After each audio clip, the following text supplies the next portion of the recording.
네, 임대민님. 네. 혹시 특례 보금자리론 출시 소식 들으셨나요? 예, 그거 거의 뭐 빚내서 집세라 시즌2 아닌가요? 아, 네. 지금 은행 상담 창구랑 네. 부동산 뭐 커뮤니티, 뭐 대출 커뮤니티 지금 약간 난리가 났어요. 네. 어떤 상품이길래 그렇게 난리가 났나? 아, 저도 사실 궁금한데. 네네. 네. 한번 오늘 내용을 살펴보시면은 아마 도움이 되실 겁니다. 네, 안녕하십니까. 머니방이 데이 머니맨 송준영 기자. 임대민 기래성 기자입니다. 네, 임대민님. 네. 저희가 이 촬영을 하기 전에 정말 네. 중요한 이슈들이 많았었잖아요. 부동산 시장에서. 그렇죠. 네. 그 중에서도 아마 한 가지 꼽으라면 둔촌 주공 아파트 청약 이게 엄청난 이슈였는데 예. 좀 어떻게 보셨어요? 예, 생각보다 경쟁률이 낮게 나와서 시장에 미칠 파장? 이런 게 좀 우려가 나왔죠. 아, 사실 둔촌 주공 하면은 3, 4년 전부터 계속 꾸준히 이렇게 회자됐던 그런 단지였잖아요. 네, 이제 1월에 계약이 진행이 되는데 계약률이 진짜 향후 청약 시장의 전망을 좀 짚어볼 수 있다. 저희 그 임대배님 기사 찾아보시면은 둔촌 주공뿐만 아니라 둔촌 주공의 결과에 따라서 파생될 수 있는 그런 이야기들 많이 써주셨더라고요. 그래서 네네. 그 참고하시면 그것도 재밌게 보실 수 있을 것 같습니다. 네네. 네. 그 사실 둔촌 주공 이야기를 하고 싶긴 했었는데 네. 제가 좀 약간 타이밍이 좀 안 맞은 측면도 있고 네네. 그런데 때마침 네. 정말 중요한 적도 같이 나왔습니다. 네. 어떤 거? 뭐 이미 아시고 계시겠지만 특례 보금자리론이라고 해서 아, 네네. 그거를 내년에 한시적으로 이렇게 시행한다라는 내용이 발표됐는데요. 네. 사실 저는 이게 아마 둔촌 주공보다도 중요할 수도 있지 않을까? 전체적인 부동산 시장 측면에서는 저는 그렇게 네네. 판단하고 있어가지고 네. 그래서 오늘 들고 와봤습니다. 예. 그래서 오늘의 주제는 둔촌 주공보다 중요한 이것 5억 대출 가능한 특례 보금자리론입니다.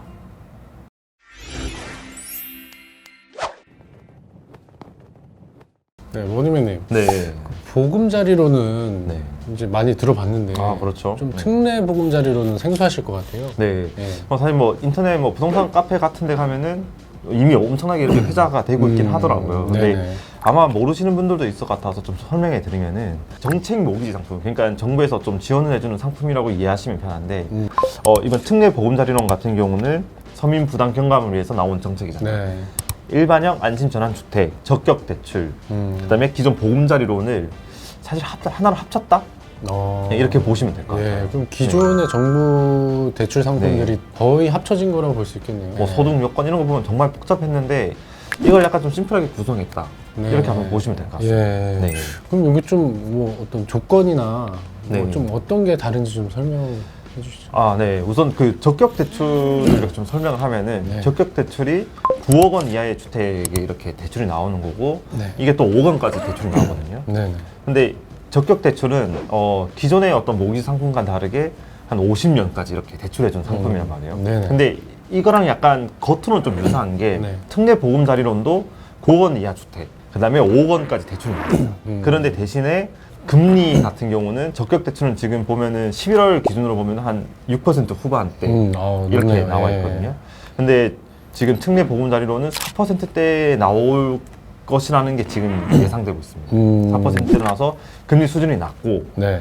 또 하나 또 중요한 것은 적격 대출은 DSR이 적용된단 말이에요. 네네. 이 네. DSR이 적용되면은 사실 대출 받기가 그렇게 풀로 대출 받기가 쉽지가 않습니다. 그렇죠. 거의 네. 뭐 기존 대출의 절반으로 낮아질 수가 있으니까. 네. 네. 물론 뭐 적격 대출이 50년 이렇게 길게 하기 때문에 DSR보다는 좀 더 많이 네. 받을 수 있긴 하지만 네. 이 특례 보금자리론은 DSR이 적용되지 않을 가능성이 굉장히 높다고 지금 이야기되고 있습니다. 예. 이건 아직 세부적인 내용이 나오지 않았어요. 근데 시장에서 봤을 때는 이거는 DSR은 적용이 안 될 가능성이 굉장히 높다. 네. 네, 이렇게 보고 있습니다. 예.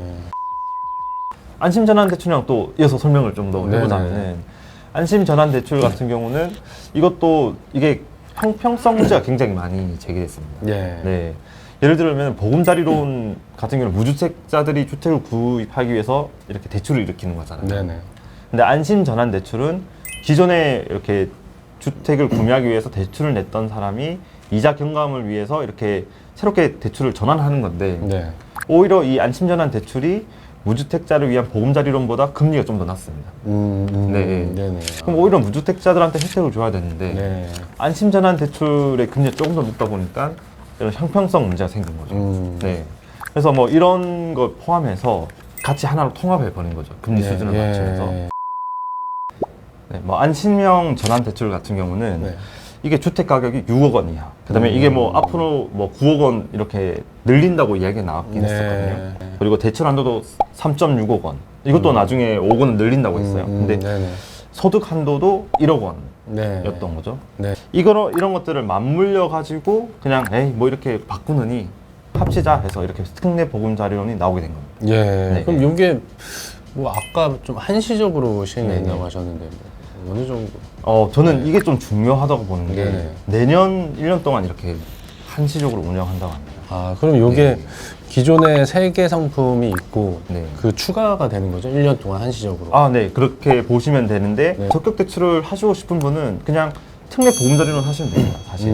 네. 예. 예, 그 머니맨님, 이게 또 좀 차별화된 게 네. 소득 요건에서 좀 다른 게 있다고요? 아, 네.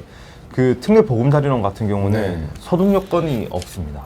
그러니까 사실 뭐 네네. 기존의 뭐 어떤 정책 모기지론 같은 경우는 네. 소득 요건이 있는 경우가 굉장히 많았잖아요. 예, 원래 좀 그렇지 않나요? 정부 네. 상품은? 예. 아, 그렇죠. 왜냐면은 약간 그런 어떤 서민들을 위한 정책이다 네. 보니까 그런 소득 요건이 있었는데 특례 보금자리론은 소득 요건이 없습니다. 예. 그래서 뭐 지금 보시면 그런 불만도 사실 많았거든요. 네. 뭐 맞벌이 하는 부부 같은 경우는 요즘에 임금 인상도 어느 정도 이루어졌기 때문에 뭐 7천만 원 뭐 이런 거 넘어가는 경우가 좀 많잖아요. 네, 그렇죠. 그래서 뭐 디딤돌 대출 같은 경우는 뭐 6천만 원, 7천만 원 이 정도인데 네. 그리고 뭐 보금자리론 같은 경우도 이렇게 또 7천만 원인가 이렇게 돼 있잖아요. 네. 근데 그것 때문에 이용할 수 없는 사람들 입장에서는 엄청난 메리트가 생겼다. 예. 이렇게 보시면 될 것 같습니다. 네. 네. 머니맨님, 그 특례 요 보금자리론이 네. 이제 내년에 도입된다고 하셨는데 네. 이제 도입되면서 뭐 좀 의미가 있을까요? 왜 내년일까요? 지금 저희가 앞서서 그 의도를 말씀드렸잖아요. 이 네네. 정책을 내놓은 의도가 있는데 네.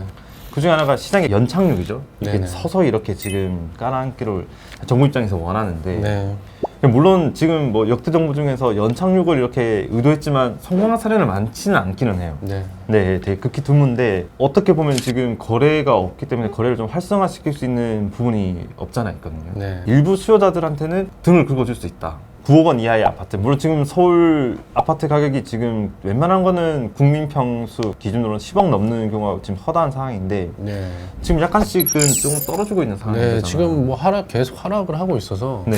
뭐 9억 원 이하 아파트도 좀 많을 것 같아요. 네, 그래서 9억 원 이하 아파트에 대한 수요가 어쨌든 지금 있을 수 있는 거고 거기에 대해서 대출이 최대 5억 원까지 나올 수 있다는 거. 네. 그 DSR 적용이 안 되기 때문에 좀 대출을 규모를 낼 수 있다는 데서 부담이 그렇게 크지 않다라는 점. 네. 이런 게 지금 중요할 수 있는 부분인 거죠. 네. 네. 그래서 이렇게 되면은 9억 원 이하 주택 구매에 있어서는 수요가 살아날 수 있다. 네. 이렇게 아마 보고 있는 거죠. 정부도 이런 걸 노리는 거죠. 예. 어떻게 보면.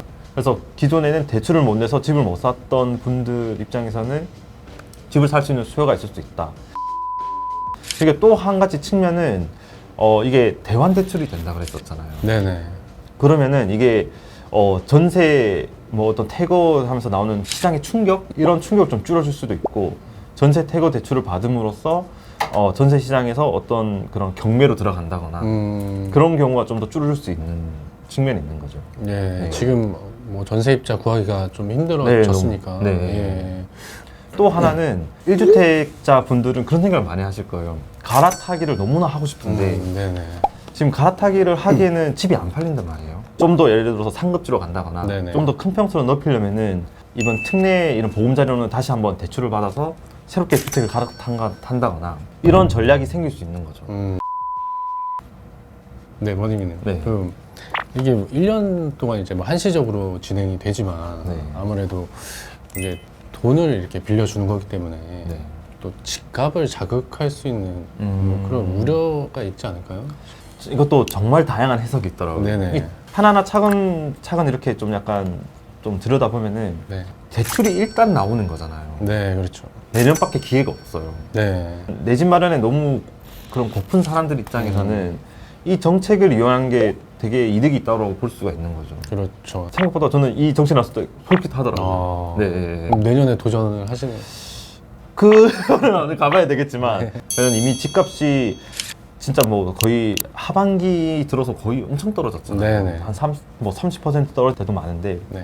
가시권에 들어왔다라고 네. 생각하는 분들이 있을 수 있거든요. 네네. 그런 분들한테는 이 정책이 굉장히 효과적일 수 있다. 네. 네, 그렇게 볼 수 있는 거죠. 그리고 또 다른 측면에서는 네. 그렇게 효과가 크지 않을 것이다. 이런 이야기가 있습니다. 음. 말씀하신 것처럼 집값이 지금 하락기잖아요. 네네. 굳이 지금은 집을 살 필요가 없다는 얘기예요. 음. 그리고 거기에다가 지금 4%대라고 했는데 이게 지금 4% 초반이 될지 중반이 될지 그건 모르는 겁니다. 네. 네, 근데 지금 이미 금리가 시장 금리가 지금 치솟고 있기 때문에 만약 4% 중반대로 나오면은 이거를 30년을 계산하면은 진짜 200만 원 넘게 나오거든요. 네. 네네. 그러면은 거의 월급에 가까운 그런 이자를 내면서 거기다가 집값이 또 더 떨어질 수 있는데 네네. 과연 지금 이 정책을 위해 사는 게 맞는 것인가? 그런 회의적인 시각도 있는 거죠. 예.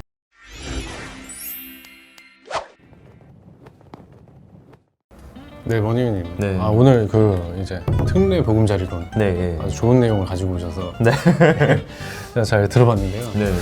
이게 지금 그동안에 뭐 문재인 정부 때는 네. 이제 대출 규제 네. 뭐 여기에 막혀서 이제 실수요자분들이 집을 살 수가 없었고 아, 네. 예.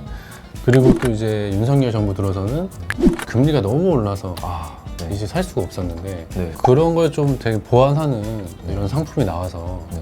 그동안에 내 집 마련을 좀 고민하셨던 분들한테 네. 좀 기회가 될 수도 있을 것 같아요. 네. 아, 정확한 말씀이신 게 역시 통찰력이나 정리 솜씨가 전문가십니다. 이번 정책도 뭐, 어찌 될지는 좀 더 살펴봐야 될 것 같긴 합니다. 네. 그럼 아무튼 금리가 낮아질 네. 그 시점까지는 네. 좀 좋은 대체 상품이 될 것 같아요. 아, 네, 맞습니다. 네. 네, 그럼 여기서 네. 여기 내용을 마무리하고요. 네. 다음에 좀 더 유익하고 재밌는 내용으로 찾아뵙겠습니다. 네. 돈줄의 길목을 지키다 머니방위대의 송준영 기자. 임대맨 기래성 기자였습니다. 감사합니다.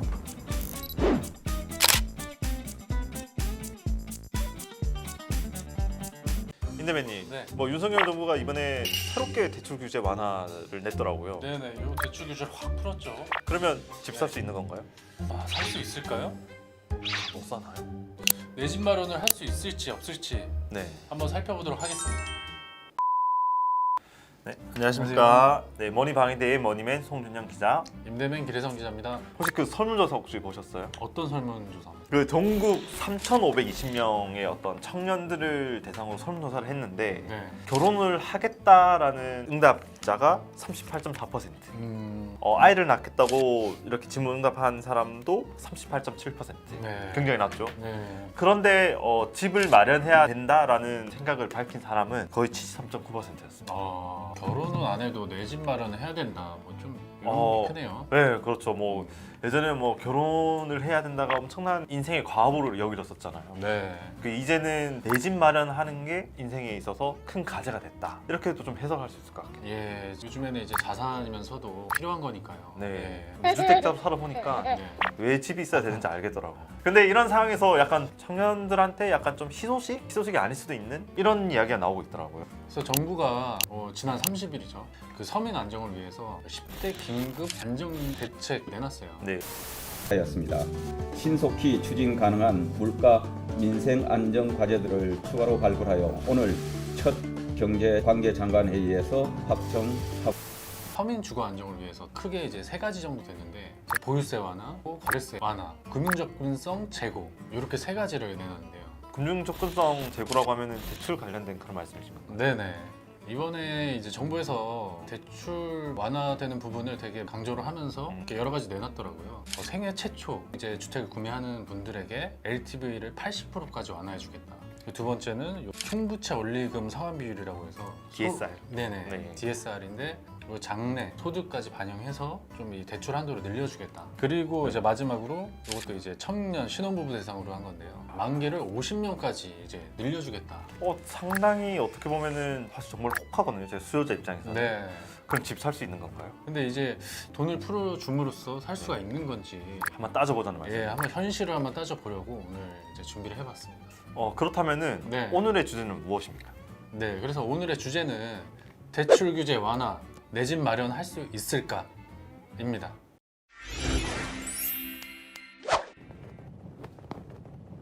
뭐 간략하게 말씀해 주셨는데 네. 저는 약간 LTV 이게 좀 약간 눈에 띄더라고요. 이게 80%까지 올린다고 했는데 이건 어떤 의미인가요? 뭐 서울 이런 데서는 생애 최초 주택 구매자들한테 혜택을 좀 줘서 한 60% 정도 받을 수가 있거든요, LTV를. 네. 80%까지 요 LTV 비율을 올려주기로 했는데 이제 아무래도 요즘에 집값이 상승을 했고 60%로는 자금 마련이 힘드니까 정부에서 좀 주거 사다리를 만들어 주겠다.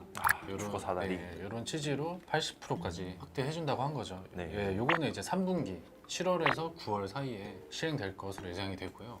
이제 기존에는 LTV 60%까지 이제 적용을 받아서 3억이었고, 근데 이제 3분기부터는 LTV 80% 적용받으니까 이거 4억 원까지 이제 빌릴 수가 있는 거죠. 그래서 하나 드는 궁금증이 네, 근데 5억짜리 서울 아파트를 상상하기가 지금 쉽지가 않거든요. 네. 12억짜리, 뭐 15억짜리 이런 것도 LTV 80% 나오는 건가요? 아, 그걸 이제 따져봐야 됩니다. 네. 네, 요 뭐 KB 부동산이나 뭐 네. 한국부동산원 뭐 이런 데서 이제 통계 낸 걸 보면 수도권 평균 아파트 가격이 지금 8억 원이에요. 평균이 8억 네, 원, 평균이 8억 원. 만약 서울에서 하고 싶다. 평균이 12억 원이에요. 평균 12억. 네. 네. 그래서 서울을 또 나눠보면 강북이 10억 원, 강남이 15억 원. 네, 지금 아파트 가격이 그 정도를 해요. 또 만약에 10억 원짜리 집을 사는데 네. 80%까지 해주면 8억 원 빌릴 수 있느냐. 그게 되게 궁금하실 것 같아요. 네. 이제 먼저 말씀을 드리면은 더 힘들 것 같고요. 정부에서 요 80% 완화를 생애 최초 구매자들한테 이제 혜택을 준다고 했어요. 요거는 이제 기존에 있던 제도에서 LTV 비율만 80%까지 확대를 해준 건데 기존에 있는 제도에서 LTV만 네네. 바꾼 것이다. 기존에 LTV 혜택을 받기 위해선 조건들이 있었어요. 어떤 것들이죠? 부부 합산 소득이 1억 원 미만이어야 돼요. 서울 뭐 이런 투기과열 지역에서는 9억 원 이하 주택. 그럼 9억 원 이하 주택 만약에 사면은 80% 하면은 뭐 한 7억까지? 그렇게 되는 건가요? 네, 아예 안 됩니다. 그것도 안 되는 거예요? 네, 그것도 안 되고요. 80% 적용은 되는데 최대 한도가 4억 원까지입니다.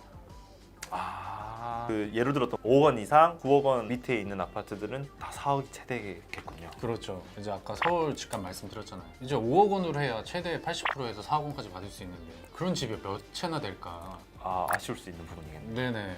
수도권에서도 지금 네. 정부에서 규제를 완화한다 그래서 뭐 일산도 그렇고 엄청 많이 올랐거든요. 반년 전만 해도 네. 5억 원짜리 아파트들이 좀 많았어요. 지금은 좀 많이 올랐죠. 예를 들어서 정말 뭐 8억 5천짜리 아파트가 있다. 4억 원까지는 대출이 만약에 된다고 치면은 이 4억 원도 될지 안 될지는 물론 나중에 돼서 또 네네. 따져봐야 되겠지만 네. 된다고 치면은 4억 5천을 현금으로 가지고 있어야 되는 거네요. 네, 그렇죠. 4억 원은 사실 이게 지금 월급으로 어떻게 모읍니까? 그래서 이 80% 확대가 윤석열 대통령의 공약이기도 한데 뭐 공약했던 거니까 이제 정책으로 알잖아요. 내놓은 거고요. 이렇게 자신 있게 80% 확대할 수 있었던 뭐 이면에는 이런 조건들이 있기 때문에 맘 놓고 그냥 80% 확대. 일정 부분 어쩔 수 없다라고 보는 또 있는 게 지금 가계부채 또 장난 아니잖아요. 네. 예전처럼 뭐 그렇게 돈을 많이 풀기가 쉽지 않은 상황이니까. 네네. 그럼에도 불구하고 약간 좀 평범한 사람 입장에서는 뭔가 사다리라고 하기에는 황금 사다리이지 않을까? 약간 이런 생각도 드네요. 그리고 윤석열 정부가 이렇게 LTV를 80%로 또 확대한 그런 배경, 또 자신 있게 할 수 있었던. 네, 또 믿는 구석이 있었거든요. 그 중에 하나가 바로 DSR입니다. 네, 이 DSR은 네. 몇 년 동안 갚아야 할 뭐 이자랑 원금을 이제 소득이랑 비교해서 네. 이거 좀 감당할 수 있느냐 이런 걸 좀 따져보는 네. 그런 이제 제도인데요. 제가 또 이거 보니까 약간 좀 복잡하긴 하더라고요. 네네. 자기 소득에 기반한 그런 대출 범위를 제한하겠다는 것 같은데 네네. 이게 만약에 40%라고 하면 이게 어느 정도 수준인 건가요? 그럼 40%면 이제 1년 동안 내는 이자랑 네. 원금 상환액이 네. 연봉의 40%를 넘지 말아야 된다. 이거를 깔고 가거든요. 그럼 연봉이 높을수록 엄청 유리한 거네요. DSR 같은 경우. 그렇죠. 그래서 예를 들면은 이제 연봉 5천만 원을 받는 네. 30대 1인 가구 직장인이 5억 원짜리 집을 산다고 이제 가정을 해볼게요. LTV 완화 그 효과로 서울 아파트 구매 시 한 4억 원까지 20년간 연이자 5%로 대출을 받는다면 네. 월 상환 금액이 264만 원인데요. 근데 이제 DSR 요거를 적용을 받아야 돼요. 40%를 적용을 하면 월급 이제 5천만 원을 월급으로 해보면 한 355만 원 정도 되거든요. 네. 이제 40% 정도로 해보면 142만 원이 됩니다. 아까 말씀드렸던 대로 원금과 이자 네. 요게 소득의 40%를 넘으면 안 된다. 네. 142만 원 은행에서 요 정도만 갚을 정도의 대출만 해주겠다. 이제 이런 내용인데요. 그냥 아까 LTV로 했다면 한 4억 원까지 빌릴 수 있었는데 DSR까지 적용을 하니까 2억 원으로 이제 대출이 쪼그라드는 거죠. 그래서 아무리 LTV를 이제 풀어줘도 네. DSR 요 40% 적용하면 2억 원 이렇게까지 받을 수밖에 없다. 저도 뭐 뉴스 같은 거 찾아보면은 네네. DSR이 완화돼야 뭐 진정한 그거라고 얘기는 하긴 하는데 이 정도일 줄은 사실 뭐 그렇게 막 깊이 고민하진 않았었거든요. 네. 그런 이제 분위기를 의식을 해서 네. 정부에서 청년층을 대상으로 네. DSR 한도를 좀 늘려주는 방안을 펼치겠다. 그래서 이게 뭐냐? 이제 미래 소득을 반영하겠다. 만약에 뭐 지금 30살의 연봉이 뭐 5천이다. 뭐 만기를 20년으로 하면 나중에 50세까지의 그 연봉까지 이렇게 해가지고 다 합산을 해서 뭐 평균을 내가지고 더 올려주겠다. 이런 제도인데. 아 근데 이게- 이게 아직 구체적으로 나온 건 아닌 네네. 거죠? 아직 구체적으로 나오질 않아서 기다려 봐야 될 것 같습니다. 네, 뭐 DSR 강화가 된다는 또 이야기가 있던데 뭐 어떻게 되는 건가요? 더 말 그대로 강화한다는 거죠. 강화 3단계라고 하는데. 네. 네, 다음 달 7월부터 그 뭐 주담대 뭐 이런 대출 다 포함해서 네. 만약에 대출 금액이 1억 원을 넘는다. 그럼 DSR 40%를 적용을 시켜버리겠다. 그 전에는 이제 네. 2억 원이 넘을 경우에만 DSR을 이제 적용을 하겠다. 뭐 이런 내용이 있었는데. 아 근데 1억으로 이렇게 낮아지는 거군요. 네네. 뭐 사실 뭐 대부분 뭐 대출이 1억 이상 넘어가고 네네. 경우가 굉장히 많거든요. 네. 대출 한도 제약을 받는 네. 이런 수요자들이 좀 늘어날 것 같습니다. 약간 제약들이 많은 것 같은데 네. 그래도 대출을 받을 수 있게끔 50년 뭐 이렇게 나왔잖아요. 네네. 이거 같은 경우는 좀 어떻게 보세요? 아, 이것도 이제 좀 따져봐야 되는데요. 아 여기서 따져봐야 네네. 되니까. 정부에서는 50년까지 이제 확대해주겠다. 이게 아무래도 지금 집값이 많이 올랐잖아요. 그리고 대출 규제도 있고요. 금리도 요즘에 많이 올랐고 아무래도 더 많이 이제 쪼개서 내면 네. 부담이 덜잖아요. 또 이런 거를 잘 활용하실 수 있는 분들도 있을 것 같아요. 뭐. 그렇죠. 뭐 네네. 수명이 긴 사람들이라거나. 네. 그래서 이제 예를 들어보면은 금리 한 4%대 원리금 균등 상환으로 5억 원을 이제 대출한다고 가정을 해보면 이제 기존 40년 만기에서는 월 222만 원을 내야 했어요. 근데 만약에 50년으로 이제 적용을 해보면 월 206만 원으로 한 16만 원 정도 이제 줄어들게 됩니다. 그런데 연봉 5천만 원 사람은 DSR 때문에 안 되겠군요. 네, 그렇죠. 아 그렇게 되는 거군요. 네네. 이렇게 만기를 길게 해줘서 이제 네. 좋아하시는 분들이 있겠지만 네. 이게 지금 금리가 문제입니다. 지금 어쨌든 뭐 전 세계적으로 금리를 계속 올리고 있잖아요. 네네. 근데 뭐 지금 뭐 80% 이렇게 LTV 해주고 뭐 DSR 뭐 미래소득 반영해서 뭐 이런 얘기가 나오고 있는데 네.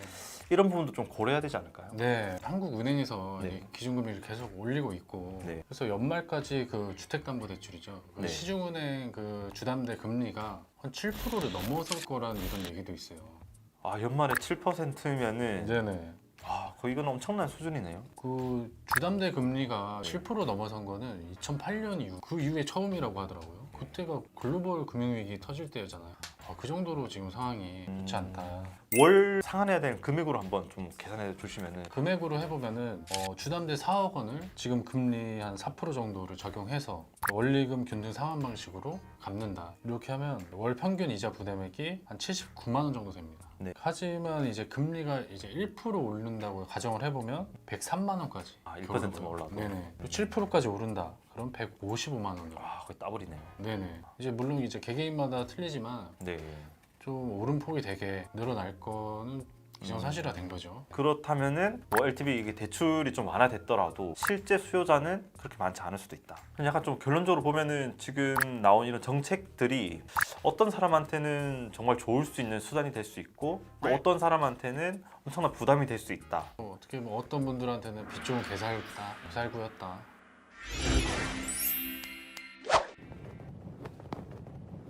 네, 개인적으로는 네. 그 생애 최초랑 신혼부부 청년들한테는 DSR도 좀 풀어주시면 좀 더 좋지 않을까. 화끈하게. 저희 앞으로도 이런 정책 관련된 이야기를 한번 또 바뀔 때마다 네. 한번 이야기를 나눠보는 것도 되게 좋을 것 같습니다. 예, 네, 돈줄의 길목을 지키다 머니맨 송준영 기자 임대맨 기래성 기자였습니다. 감사합니다.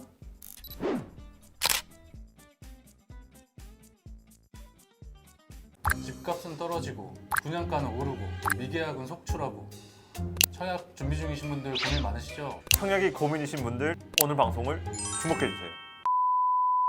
네, 안녕하십니까. 네, 머니방위대의 머니맨 송준영 기자. 임대맨 기래성 기자입니다. 아, 임대맨님. 예. 시간이 또 이렇게 지나가네요. 네, 네. 벌써 이제 상반기가 지나고 네. 하반기가 벌써 찾아왔네요. 부동산 시장도 정말 많이 바뀐 것 같아요. 지난해 말이나 올 초까지만 해도 뭐 집값이 상승할 거다, 뭐 하락할 거다 이제 의견이 분분했었거든요. 네. 하반기 이제 들어와서는 이제 하락을 전망하는 전문가분들이 훨씬 더 많아졌어요. 아. 네. 최근에 뭐 설문조사 같은 것도 보더라도 뭐 10명 중에 한 6명은 좀 집값 하락할 거다. 이런 식으로 바뀌었다고 하더라고요. 그 네. 이전에는 그 수가 되게 적었는데. 예, 아무래도 네. 이제 집값 떨어지는 게 보이니까 네. 매수 심리가 좀 위축이 되고 네, 그래서 뭐 청약을 준비하시는 분들도 약간은 좀 마음이 복잡할 것 같다는 생각이 들거든요. 머니맨님 얘기신가요? 뭐 사실 그렇다고 볼 수 있는 게 네. 뭐 저도 뭐 상승장 같은 경우였으면은 별 고민을 안 했을 것 같기는 해요. 근데 뭐 지금 분양가가 높아졌는데 네. 혹시 뭐 분양가보다 이렇게 뭐 주변 시세가 떨어지면은 나중에 좀 뭐 곤란해질 수도 있으니까 고민이 네. 많으실 것 같아요. 그래서 저희가 이번에 준비한 내용은요. 분위기 바뀐 부동산 시장 청약해야 되나 말아야 되나 입니다.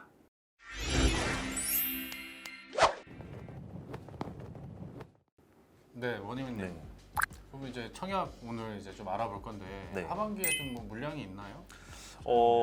하반기에 물량이 좀 더 많습니다. 그게 뭐 사실 뭐 구체적인 수치를 물론 말씀드리겠지만 제가 왜냐면은 작년에 청약을 준비하고 있었거든요. 그래서 계속 보고 계셨군요. 계속 봤는데 안 하더라고요, 청약을. 예, 상반기 네. 거의 뭐 가뭄이었죠. 그래서 안 하더라고요. 그래서 언젠가는 하겠거니 해서 봤더니 하반기에 나온다고 하더라고요. 제가 보고 있던 그런 단지가. 다른 분들도 아마 비슷한 경험을 많이 하셨을 것 같은데 좀 구체적인 물량을 한번 보면은 부동산 R124에 따르면 전국 분양 물량이 한 22만 3,261가구. 서울에서만 1만 2천 가구 정도.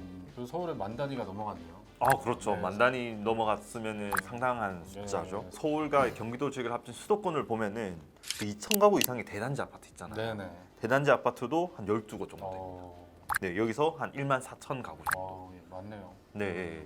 그래서 어떻게 보면은 청약을 그동안 준비했던 사람들 입장에서는 올해 하반기가 어떻게 보면 좀 기회가 될 수 있는 측면도 없잖아 있긴 하거든요. 물량이 네. 아무래도 많다 보니까. 네네. 네. 이게 뭐 그때 뭐 지금 뭐 분양가 상한제 정부가 이거 뭐 개편한다고 하니까 이게 좀 기다렸다가 나온 물량들이죠. 이게. 네, 맞습니다. 아무튼 뭐 예비 청약자분들한테는 뭐 희소식이라고 볼 수 있네요. 네. 근데 지금 부동산 시장이 너무 안 좋은데 네. 이거 청약해도 될까요? 사실 제가 묻고 싶은데 이게 부동산 가격이 좀 상승기다? 그랬을 때는 되게 메리트가 있어 보이는데 자칫 하다가는 분양가가 주변 시세보다 떨어지는 경우가 있었잖아요, 맞죠? 네네. 뭐 제 주변에 뭐 친구 사례를 보더라도 친구 부모님 사례죠 보더라도 분양을 받았는데 집값이 떨어진 거예요. 네네. 근데 그게 2006년도인가 7년도인가 그랬는데 이제서야 그 가격을 뛰어넘었다고 하더라고요. 그러니까 10년 넘게 약간 분양가를 회복하는데 오랜 시간이 걸렸고 마음고생을 했다고 하더라고요. 예. 그런 걸 보면은 부동산 시장이 안 좋은데 청약을 받는 게 과연 옳은 일일까? 괜찮은 일일까? 이런 고민이 들 수밖에 없더라고요. 네. 뭐 사실 뭐 이런 생각 때문에 이미 상반기 그 통계를 보면은 그 분양 열기도 약간 식은 듯한 느낌이 있습니다. 지난해 160.14대 1이었던 경쟁률이 지난 상반기죠. 29.84대 1. 분양만 나왔다 하면 청약하는 게 정말 많았는데 사실 뭐 묻지마 청약도 많았었고 근데 상반기에는 이게 엄청 5분의 1 수준을 줄어들었죠. 네. 미분양도 사실 많았었고 네. 미분양도 많았고 이쪽 강북구 좀 이제 살짝 외곽 지역이긴 하지만 네. 그쪽도 거기는 아예 한 자리 한 한 자리. 자리 경쟁률이 나타났었고 결국에 이제 미분양 물량이 나오고 있고 그게 아직도 지금 해소가 안 되고 있거든요. 지금도 해석 안 되고. 네네. 예전에는 진짜 뭐 당첨만 되면 뭐 서울 어디나 집값이 올랐으니까 네.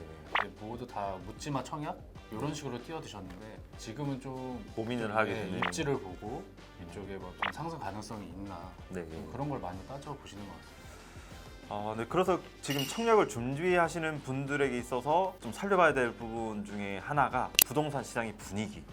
지금 상황에서 더 하락할 것인가 아니면은 뭐 이런 좀 어느 정도 약간의 조정을 거치다가 다시 재상승할 것인가. 그래도 지금 분위기는 약간 그렇게 좀 전망이 밝지만은 않다는 점. 이런 부분이 고민이 될 수 있는 부분이라고 볼 수 있겠습니다. 좀 시장을 안 좋게 하는 그런 전망이 또 있을까요? 네. 청약 관련해서 네. 또 중요한 게 금리지 않습니까? 네네. 네. 뭐 저희 촬영일 기준으로 어제 또 그 한국은행에서 빅스텝에 나섰는데 네. 0.5% 이렇게 금리 인상에 나섰는데 이게 사실 좀 만만치가 않습니다. 그래서 연말까지 뭐 3%까지 오를 수도 있다고 뭐 이런 전망도 나오더라고요. 네, 뭐 금리 인상이 여기서 끝내는 게 아니라 앞으로 올릴 거라는 그런 이야기가 많이 나오고 있고, 왜냐면 물가 상승률이 지금 굉장히 높거든요. 예. 뭐 어제 나온 뭐 미국 CPI 같은 경우도 9.1% 이렇게 예. 상승한 걸로 나왔으니까 생각보다 물가 상승률에 대해서 지금 한국이 되게 민감해하고 예. 있거든요. 예. 네. 그래서 뭐 대출 금리도 7%에서 8%까지 늘어날 수 있다. 네. 점점 지금 집을 갖고 계신 분들이나 대출을 많이 받으신 분들은 부담이 더 커질 것 같다. 뭐 저희가 지금 분양 이야기를 하고 있는데 그 청약 같은 그런 수요자들도 현금으로 이렇게 그 아파트를 사는 경우가 사실 좀 드물거든요. 그렇죠. 네. 예. 이 부동산 자체가 원래 대출을 끼고 하는 특성이 네. 원래 있기 때문에 네, 예. 맞습니다. 그래서 뭐 예를 들어 뭐 분양 받으면 중도금 대출을 받고 네. 중도금 대출을 안 내고 밀어서 그거를 잔금 대출로 하고 네. 그 잔금 대출을 또 집단 대출 받아서 이렇게 내는 그런 식으로 어떤 그런 메커니즘이 있는데, 이에 따르는 금융 비용이 그 이전에 뭐 저희가 제로 금리에 가까웠을 때에 비해서는 엄청나게 늘어날 수 있다는 거죠. 네네. 네. 그래서 뭐 저 같은 월급쟁이면은 금융 비용이 감당이 좀 쉽지 않을 수 있다. 네. 네. 그래서 아니 이번에 서울에서 미분양 난 것도 네. 이제 원인을 이제 분석을 해보면 네. 좀 워낙 분양가가 높다 보니까 주변 시세사랑 차이가 없는 거예요. 그러니까 뭐 시세 차익을 누릴 게 없으니까 아무래도 좀 수요자들한테 인기가 별로 없었다. 또 예전 같았으면은 좀 대출을 많이 받더라도 네. 집값이 상승하면 그걸로 메꿀 수가 있었잖아요. 네. 근데 이게 실현이 좀 힘들어지니까 청약 경쟁률도 많이 떨어졌고. 그렇죠. 예. 고민이 될 수밖에 없는 상황이죠. 네, 원희원님 그러면 금리 인상 말고 네. 또 좀 뭐 이렇게 변수가 될 것 같다. 네. 아니면 좀 뭐 신경 쓰는 부분이 있으신가요? 지금 물가가 사실은 엄청난 큰 이슈잖아요. 네. 이게 부동산도 예외가 아닙니다. 지금 뭐 보시면은 뭐 시멘트 값이라든지 어떤 이런 건자재 값들이 지금 오르고 있어가지고 네. 뭐 심지어 공사를 중단한 그런 사례도 지금 속출하고 있잖아요. 네네. 네. 그런데 뭐 사실 이런 것들을 반영해서 분양가를 좀 산정하게끔 하는 게 최근 그 분상제 완화의 어떤 그 정책의 요지인데, 네. 분양가는 더 오를 수 있다라는 게 대체적인 관측이거든요. 이제 또 전문가분들이 말씀하시는 게 분양가가 비싸면 예전처럼 이제 묻지마 처형은 하지 않는다. 네. 이제 수요자도 이제 외면을 한다. 옥석가리가 네네. 되는. 그렇기 때문에 건설사들도 이렇게 뭐 그렇게까지 올릴 수는 없을 것이다. 네. 뭐 이런 얘기도 나오고 미분양이 많이 나올 것이다. 네. 네, 이런 전망도 있어요. 분양가를 산정하는 데 있어서 다양한 이해관계가 걸려 있기 때문에 뭐 그렇다고 해서 뭐 완전 분양가를 뭐 후려친다고 해야 되나? 그러기는 또 쉽지 않을 것 같긴 하거든요. 네, 네. 그렇기 때문에 이제 분양가가 나올 수밖에 없고 지금 아직 대출이 네. 좀 막혀 있는 부분이 많잖아요. 네. 그렇기 때문에 이제 자금 조달이 어려운 분들은 이제 청약을 쉽게 할 수 없고 미분양이 나오고 이제 주축 물량이 좀 많이 나올 것이다. 뭐 이런 전망도 있으니까 예, 참고하시면 될 것 같아요. 머니맨님은 청약 하실 계획이세요? 뭐 이런 예. 질문을 직접적으로 네. 하시는 거구나. 이거 물론 저는 사실 할 예정이긴 해요. 네. 네, 할 예정이긴 한데 네. 그 상반기처럼 약간 그런 입지에 대해서 그런 옥석가리개가 나올 것 같아요, 제 생각에는. 네. 네, 그래서 좀 더 입지가 좋고 괜찮은 그런 분양 물량이라면은 청약을 하는 게 오히려 맞다라는 그런 전문가들 의견도 사실 많고요. 네. 네, 이게 약간 바뀐 점을 좀 이용해 볼 필요가 있거든요. 어떤 게 바뀌었죠? 예를 들면은 실거주 요건이 좀 바뀌었습니다. 네, 과거 같은 경우는 완공이 되면 바로 입주를 했어야 네네. 됐는데 이제는 그 상관없이 어떤 양도를 한다거나 증여를 한다거나 그 이전에만 그 실거주 요건에 맞추면 되거든요. 네네. 이 말인즉슨 처음에 이렇게 아파트 들어갈 때 전세를 줄 수 있다라는 거예요. 그 잔금 치를 때 좀 자금 부담이 좀 덜 수 있겠네요. 그렇죠. 자금 부담이 좀 덜게 되고, 네네. 그러니까 뭐 이게 뭐 좀 약간 배경을 말씀드리면은 새로운 아파트 전세를 좀 늘릴 수 있는 측면에서 이렇게 좀 바뀌고 있는 측면이 있거든요. 전세를 받고 그 자금으로 금융 비용을 이렇게 충당을 한다면은 생각보다 금융 비용이 많지 않을 수도 있다. 그러면은 이제 분양 받으신 분들은 이제 자금 부담이 좀 덜어서 좋고 네, 전세 시장은 전세가 나오니까 좋고 그렇죠. 좀 이런 걸 생각해서 좀 규제를 풀었나 보네요. 네. 어떤 전문가분들은 분양을 받던 네. 집을 사던 해라 너무 고민하지 말고 네. 네, 사라고 하시는 분들도 있죠. 예. 왜냐면은 그 집이 있고 없고의 차이는 사실은 그 삶의 약간 철학적인 측면에서 봤을 네. 때도 삶의 안정감을 주는 요소가 굉장히 크잖아요. 집을 네. 가지고 있다라는 게 네. 굉장히 좋은 입지에 새로운 아파트가 나오는데 이자 걱정 때문에 포기해야겠다라고 생각하는 게 어떻게 보면은 조금은 그런 앞뒤가 바뀐 그런 그렇죠. 예. 내용일 수 있다라는 네. 지적도 있거든요. 그리고 또 한 가지는 부동산 가격이 뭐 전망이 안 좋아졌지만 사실 언제 또 반등할지 모르잖아요. 네네. 네. 그렇죠. 청약을 하는 것도 그 개개인의 어떤 상황이나 그런 입지적인 차이에 따라서 오히려 더 적극 권장될 수도 있다. 네. 근데 뭐 또 하나는 그 분양가가 아직까지는 주변 시세보다는 조금 낮게 형성되어 있는 상황이잖아요. 공공 분양.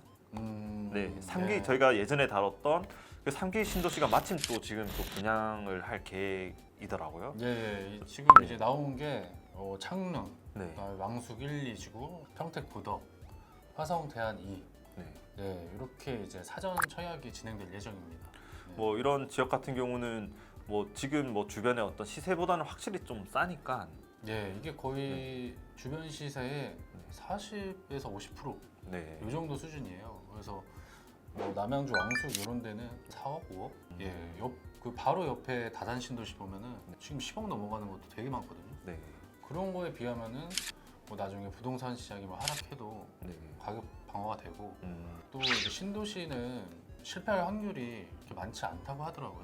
예. 그리고 뭐 저번에 저희가 예전에도 다뤘던 것처럼 이 사전 청약이 된다고 해도 다른 민간 청약도 할 수 있는 거잖아요. 그렇죠. 네. 이제 좋은 게 또 이제 집값 하락기가 이제 막 온다는 얘기가 있잖아요. 네. 예. 또 집값 하락한 걸 잡을 수도 있어요. 그러니까 좀 이번 사전 청약은 네. 도전하시는 게 좋지 않나 생각이 듭니다. 이번에 또 사전 청약 물량을 좀 보셔야 될 게 네. 예. 이게 대부분 소형평 형태라고 하더라고요. 아, 네. 예. 지금 이제 상비 신도시 이 평형대 분포를 보면 소형 평형대가 별로 없대요. 대부분 이제 중형, 국민평형 이상으로 돼 있는데 좀 나중에 가서는 희소성이 더 커질 것이다. 이런 얘기가 있더라고요. 또. 아, 그리고 또 이제 소형평형이라고 하니까 네. 이제 딱 떠오르시는 게 뭐 1인 가구, 아, 뭐 네, 그렇죠. 2인 가구 네. 이렇게 보시는데 그 이제 방 평면도를 보면은 네. 뭐 3룸에 거실이 이제 있고 그리고 드레스룸까지 있더라고요. 아, 요즘 잘 나오네요. 네. 네. 그래서 뭐 전매 제한 풀릴 때까지나 뭐 그때까지 4인 가족이 뭐 좀 거주하기는 좀 괜찮을 것 같다 이렇게 보입니다. 예. 작년에 사전 청약 물량이 올해 본 청약 들어가는 게 있어요. 아, 벌써요? 예, 벌써요. 아, 네. 파주 운정 3지구인데 여기가 이제 작년 10월에 사전 청약을 했거든요. 네. 좀 여기에 주목해야 될 이유가 뭐냐면은 추정 그 분양가가 있었단 말이에요. 네. 예. 그 사전 청약 추정 분양가랑 본 청약 분양가랑 얼마나 차이가 날 거냐. 네. 예, 요게 이제 첫 번째 관전 포인트고 네. 두 번째는 본 청약 비율. 요걸 보면 이제 뭐 나중에 네. 뭐 본 청약이나 뭐 분양가 네. 이런 거를 좀 이제 생각해 볼 수가 있는 거죠. 아예 하나의 지표가 될 수 있는 거. 그렇죠. 예. 그래서 요거를 좀 주목하시면서 공공 사전 청약을 준비하시면 될 것 같습니다. 저희 뭐 사전 청약 홍보 거의 나라에 상줘야 되는 거 아닌가요? 이게 또 때마침 네. 예, 사전 청약이 풀려가지고 네. 네. 이렇게 해서 좀 종합적으로 해서 판단해 보시면 될 것 같습니다.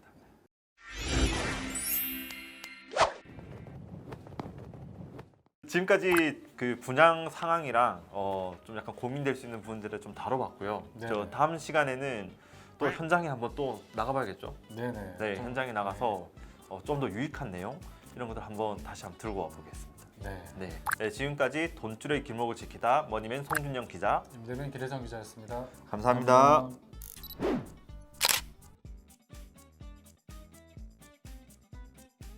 네, 부동산 호재로 인식되던 GTX. 예. 네, 정부가 이젠 빠르게 착공한다고 합니다. 예, 이제 막 조기 착공 얘기가 나오고 있죠. 네, 그럼 곧 할 수 있는 겁니까? 이거 믿어도 되는 겁니까?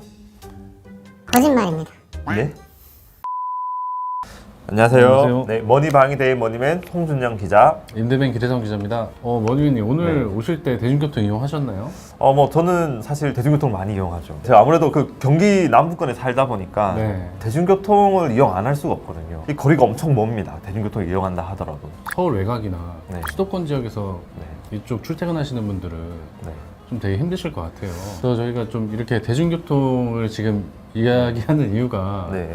오늘의 주제가 이제 그 GTX, 뭐 수도권 광역급행철도죠. GTX를 사실 많이 다뤘었잖아요. 네네. 네, 저희가 왕수편에서 GTX B 노선을 이야기했었고, 네네. 제가 대선 후보 공약했을 때도 GTX를 다뤘었고, 네. 그리고 또 진접선 얘기할 때도 저희가 다뤘었는데, 저희가 또 다시 이렇게 다루게 되는 어떤 그런 이유가 또 있는 건가요? 새로운 정부 들어서도 네. 뭐 GTX 언제 개통하겠다, 뭐 엄청 말이 많았잖아요. 특히 뭐 요즘 같은 경우에는 좀 조기 착공, 좀 네. 빠르게 지금 푸시하고 있는 상황으로 제가 알고 있는데 네네. 맞는 건가요?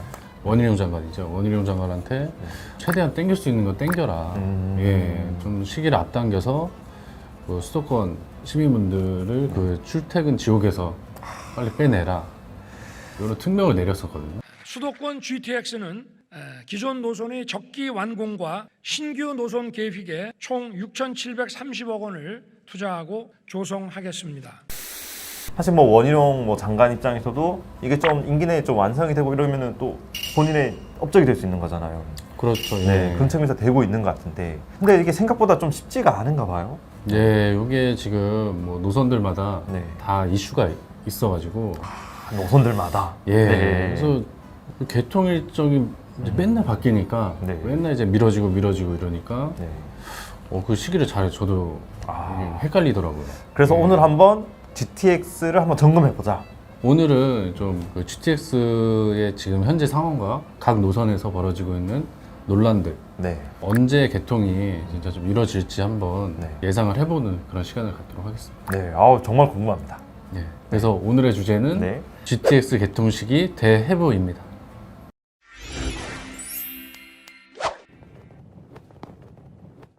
네, 임대리님. 그 알파벳 순서대로 가죠. 네. 네네. GTX A 노선 네. 지금 어떻게 되고 있는 상황입니까? 지금 세계 노선이죠. 세계 노선 중에 사업 속도가 제일 빠릅니다. 이게 제일 빠르고 그리고 유일하게 공사가 진행 중인 그런 노선입니다. 네, A 노선 좀 약간 잠시 설명드리자면은 네네. 이게 파주에서 시작되더라고요. 네네. 네, 근데 파주가 사실 교통 불모지로 이렇게 이야기가 많이 됐었는데, 이런 파주에서부터 서울역, 삼성역, 그리고 뭐 이게 뭐 성남, 그다음에 뭐 용인, 동탄 이렇게 서북 쪽에서 동남 쪽으로 이렇게 사선으로 이어진 이런 네네. 노선이더라고요. 네. 파주 사람 입장에서는 핵심 지역을 이용할 수 있는 네. 그런 노선이 되는데, 그렇죠. 예. 이게 지금 진행이 어떻게 되고 있는 건가요? 예, 지금 일단 A 노선은 네. 2024년 6월에 개통이 계획돼 있습니다. 아, 2024년 6월. 예. 네. 그리고 지금 이제 공정률은 이 구간이 민자랑 재정이랑 이렇게 나누는데 네. 일단 민자는 40% 정도. 민자 40. 예, 그리고 재정은 55% 정도 이제 공정률이 진행이 되고 있습니다. 이건 8월 기준이고요. 아, 8월 네. 기준으로 해서 민자가 40%대, 뭐 재정으로 이렇게 넣어서 하는 거는 50%. 네네, 좀 늦어진 건데 그래도 다행스러운 거는 정부에서 네. 계획한 게 2024년 아까 6월 개통이라고 말씀드렸잖아요. 네. 그 공정률에는 좀 따라가고 있다. 계획된 공정률. 계획대로. 네. 예. 그럼 완전 그렇게 완성되는 것도 2024년으로 보면 되는 건가요? 정부에서도 뭐 빨리 앞당기겠다. 음. 네, 2024년 상반기에는 개통이 네. 이루어지도록 하겠다. 이렇게 얘기를 했어요. 근데 이게 좀 문제가 있습니다. 아, 문제가 되겠네요. 이게 항상 쉽게 가는 법이 없긴 하더라고요. 그렇죠. 예, 네. 특히 이 철도, 네. 철도 사업이고 수조 원이 들어가는 사업이기 때문에 네. 이제 변수가 많을 수밖에 없는데요. 네. 개통이라고 말씀드렸는데 네. 반쪽짜리 개통 이런 얘기가 있어요. 아, 2024년에 개통이 된다면 반쪽짜리가 될 수 있다는 네네. 왜냐면은 네. 이 구간이 수서 동탄 구간이 이제 될 확률이 지금 높은 상황이거든요. 좀 정리를 하자면 파주에서부터 이렇게 내려온 거는 이미 뚫으면서 공사를 하고 있는 중인 거고, 네네. 네. 근데 개통은 이 수서랑 동탄까지만 연결될 수 있다. 그러니까 파주에서 동탄으로 연결되는 완전 개통은 그러면은 언제쯤으로 좀 보세요? 이 시기를 좀 가늠하기가 쉽지 않아요. 이 삼성역에 지금 네. 복합 환승센터를 계획을 하고 있어요. 이게 완공이 돼야 이렇게 왔다 갔다 할 네. 수가 있는데 착공 계획이 지금 안 나와 있는 아, 거예요. 수립이 안 돼 있는. 네네. 아, 삼성역이 문제네요. 예, 거기 이제 복합 환승센터 이제 이쪽에 이제 GTX A 노선이랑 C 노선 그리고 위례 신사선 네. 여기다가 뭐 지하철 2호선, 9호선 네. 네, 이게 이제 복합적으로 환승이 가능하도록 이 계획이 돼 있거든요. 그럼 삼성역은 지하 한 1km를 뚫어야 되는 건가요? 정말 많이 뚫어야겠네요. 네네. 그럼 되게 이제 복잡해지겠네요. 복잡하다 네. 보니까 지금 계획들이 좀 지연이 되고 있는데 지금 아까 신호선 지난다고 말씀드렸잖아요. 네. 신호선은 또 개통 일정이 네. 2028년도로 돼 있으니까 거기에 맞춰서 어차피 맞춰지니까 지금 논란이 안 되는 거고 네. A 노선은 2024년 6월에 개통한다고 했는데 완전 개통이 아니네? 예, 논란이 되고 있는 거죠. 수서 동탄 구간이 언제 개통을 할 것이냐. 네. 한 2024년 상반기부터 네. 이제 개통이 가능할 것으로 이제 예상을 하고 있습니다. 그리고 또 하나 더 있어요. 무정차 통과. 이제 삼성역이 이제 가로막히잖아요. 네. 완전 완공되기 전에 네. 그냥 선로 만들어서 이렇게 왔다 갔다만 하자. 그럼 파주 운정 사시는 분들이 이렇게 뭐 바로 동탄으로 이렇게 왔다 갔다 하실 수 있잖아요. 네. 국감에서도 좀 지적을 했더라고요. 뭐 완공할 때까지 좀 기다리지 말고 좀 무정차 그냥 통과라도 해서 왔다 갔다 하는 게 더 효율적이지 않겠냐. 자동차를 한다고 하더라도 그것도 계획된 것보다 좀 늦어질 수 있다. 구색이 갖춰져야 열차도 왔다 갔다 할 텐데 진짜 많이 늦어지면 네. 뭐 2026년 말 아니면 2027년 초 이 정도는 돼야 무정차 통과를 할 수 있다. 이런 가치가 나옵니다. 네. 네, 인대님. 네. 그럼 이제 네. 비노선 설명 잠시 간략하게 해주시면. 네, 비소선은 이제 인천 송도에서 네. 뭐 용산, 상봉 거쳐서 이제 남양주, 마석 이렇게 이어지는 노선입니다. 2024년 상반기에 착공이 목표고 2030년 개통 예, 이렇게 계획이 돼 있습니다. 원희룡 장관이 네. 빨리 비노선을 좀 착공하겠다는 의지가 좀 강해서 2024년 상반기에 네. 예, 어떻게든 네. 착공을 시키겠다. 예, A 노선도 착공을 들어갔었는데 네. 공사가 좀 늦어지면서 예, 계속 개통 일정이 미뤄졌죠. 최근에 이제 사업자를 이제 계속 구했는데 네. 그 건설사들이 좀 참여하기를 꺼려했다. 그 말이 이제 사업성이 좀 떨어진다고 좀 봐야 되는. 네네. 작년 8월부터 사업자 모집을 한 3번을 했어요. 근데 다 유찰이 됐어요. 예. 아, 경쟁 입찰로 해야 되는데 한계 건설사들만 이제 참가하다 보니까 재정 구간 그 사업자 선정 작업에서 네. 지금 세 차례 이제 유찰이 되니까 네. 계속 일정이 연기되는 거 아니에요. 아, 예. 그렇죠. 작년 8월에 사업자 이제 딱 선정을 하고 나서 네. 지금 다음 프로세스를 진행하면 되는데 이게 안 되다 보니까 뭐 언론에서도 그렇고 네. 이제 시장에서도 그렇고 국토부 뭐하냐 막 이런 얘기가 있었어요. 그래서 국토부가 그 지난 7일이죠. 요거를 경쟁 입찰 대신 네. 수의 계약으로 하는 걸로 좀 가닥을 잡았거든요. 아, 그럼 좀 빨리 선정이 빨리 진행될 수 있겠네요. 네네. 그래서 이렇게 사업자가 선정이 되면 네. 일단 다음 프로세스를 진행하면 될 것 같고요. 여기는 일단 지금 공사가 진행이 되고 네. 뭐 이렇게 해야 다음 순서가 좀 저희가 가늠을 해볼 수 있을 것 같습니다. 네. 일단 지금은 네. 사업자 선정을 하고 있다. 사업자 선정 과정이다. 네, 네. 그 과정에 있다. 네, 이제 그러면은 A, B 했으니까 이제 C 차례인데 네. 신호선 한번 좀 간략하게 설명해 주시죠. 네, 신호선은 이제 양주 덕정에서 삼성역 지나고 네. 그리고 과천역 지나고 그리고 수원까지 이어지는 노선입니다. 근데 신호선 되게 이야기가 많다고 들었는데 네, 어떤 좀 맞습니다. 이야기들이 나오고 있나요? 여기가 좀 잡음이 가장 많은 지역인데요. 아, 그래서 이건 잡음이 많은 지역. 네네. 네. 그 지역 민원이 특히 좀 많아요. 이쪽 신호선은 네. 이제 지역 민원 때문에 이렇게 개통 일정도 원래 2026년이었어요. 아, 개통 일정 2026년. 네네. 네. 지금은 2028년으로 이제 꽤 많이 미뤄졌습니다. 밀렸네요. 네. 사실은 뭐 이 교통이 개선되는 것도 중요하지만 지역마다의 어떤 민원이 좀 해결돼야 이게 사실 좀 같이 좋은 거잖아요. 예, 네. 지금 신호선이 네. 요 삼성역 양재역 구간에서 네. 음마 아파트 아시죠? 아, 음마 아파트 너무 잘 알네요. 네네. 많이 들어봤죠. 예, 그 네. 강남 음마 아파트를 끼고 이제 직각으로 이렇게 꺾어지는 그런 노선입니다. 좀 생각해 보시면은 네. 이제 내가 사는 밑에 이 고속철도가 들어온다. 약간은 좀 불안할 것 같긴 해요. 진동이 아무래도 좀 이 건축물이나 이런 데 좀 약간 전달되지 않을까? 예. 약간 그런 생각이 들긴 하거든요. 예. 네. 현대건설 측이나 네. 건설업계 쪽에서는 네. 지하 4-50m를 이제 뚫기 때문에 네. 그렇게 위험하지 않다. 이제 이렇게 얘기는 하고 있는데 네. 지금 음마 아파트 주민분들은 네. 이제 그렇게 생각을 안 하시죠. 노선을 바꿔야 된다는 그렇게 얘기를 하는 건가요? 아니면은 어떤 그 지하를 더 깊게 파달라는 그런 내용인 건가요? 이제 음마 아파트가 70년대에 지어졌거든요. 네. 예, 그리고 거기가 좀 늪지대였대요 옛날에. 예. 그러니까 좀 안전상 문제가 있을 것 같다. 네. 이제 이런 입장이시죠. 뭐 타협할 수 있는 부분이 좀 있을까요? 일단은 네. 국토부에서 좀 음마 아파트를 우회하는 노선을 한번 좀 만들어 봐라 이제 이렇게 얘기를 했어요. 현대건설에서 음마아파트 그 우회 노선을 국토부에 네. 지난달에 제출을 했습니다. 그래서 이거는 네. 그러면 이게 통과될지 여부는 그러면은 국토부에서 결정을 하는 건가요? 아니면은 그런 민원인들과의 어떤 이야기가 돼야 되는 건가요? 뭐 어떻게 되는 건가요? 일단은 지금 현대건설이 제출한 네. 우회 노선이 네. 좀 얘기가 많아요. 아, 근데 이게 민감한 거다 보니 네. 지금 좀 외부 노출이 안 된 상태인데 네. 떠도는 얘기를 제가 이제 말씀드리면은 네. 양재역을 지나서 네. 매봉선을 통과해가지고 네. 강남군의 주요 아파트 단지를 우회하는 아, 네, 그런 방안이 또 하나 있고 완전 우회인 거네요. 네, 우회에서 다른 아파트를 이제 지나가는 아, 다른 거예요. 아파트를 지나가는 네. 거기 또 민원이 또 나올 가능성이. 네. 그리고 또 노선이 음마아파트 인근 소규모 아파트 단지의 정원 밑에도 지나갈 거다. 네, 이런 얘기가 있고 네. 국토부에서 그냥 기존 노선이 네. 지금 최적이다. 이렇게 판단한다는 얘기도 있습니다. 그렇게 되면 이제 안 바뀌겠죠. 아, 그 세 가지 안이 있는 거네요.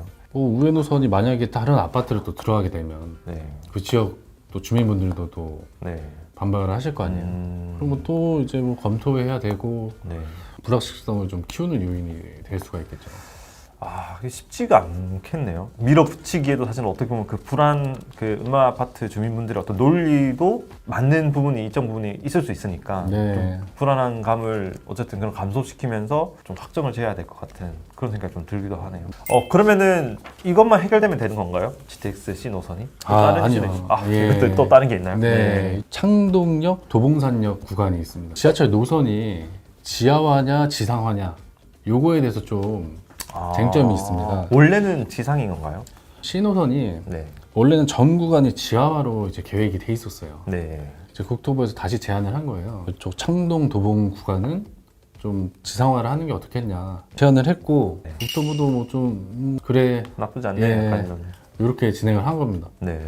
근데 이제 이게 알려지고 나니까 도봉구랑 네. 지역 주민들이 지난 2월이죠. 네. 이제 감사원에 좀 감사 청구를 했어요. 아, 왜 이렇게 바뀌게 됐냐? 네. 네. 그래서 지금 감사원이 감사를 진행 중이고 네. 조만간 발표될 것 같아요. 국토부에서 그 민자 적경서 조사를 네. 이제 검토를 중이고, 그래서 이 결과는 내년 초에 나올 예정입니다. 아, 네. 예. 네. 감사 결과나 적경서 검토가 네. 큰 영향을 주지는 않습니다. 아, 사실. 네. 예, 국토부가 정하면 되는 거기 때문에 네. 사실 최종 결정은 국토부가 국토부. 하는 거다. 그리고 또 도봉구에서는 요 이렇게 진행하면 네. 이제 서울시랑 같이 이제 소송을 준비하겠다. 변수가 많은 상황입니다. 네. 아, 만약에 소송이 진행되고 뭐 이렇게 하면은 그 완공 시기가 진짜 많이 늘어질 수도 있겠네요. 아 불안합니다. 네. 수도권분들을 이제 네. 교통지역에서 빼준다는 그런 전제에서 시작됐는데, 네. 오히려 더 네. 기대감만 갖게 하고. 네. 아, 정말 이렇게 많은 이슈가 있는데, 아, 이게 어떻게 좀 진행되고 있는지를 좀 지켜봐야겠네요. 네, 그렇습니다. 네.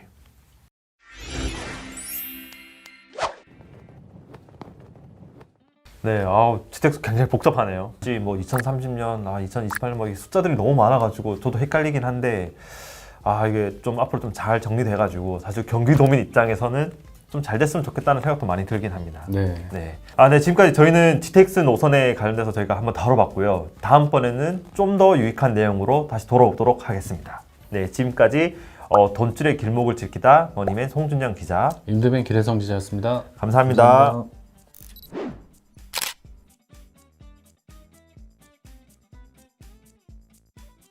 임대변님, 네. 돈이 몰려들 수 있는 지하철 노선 소개해 주신다고요? 네, 바로 진접선입니다. 진접선이요? 처음 들어보는데요? 네, 지금 바로 설명해 드리겠습니다.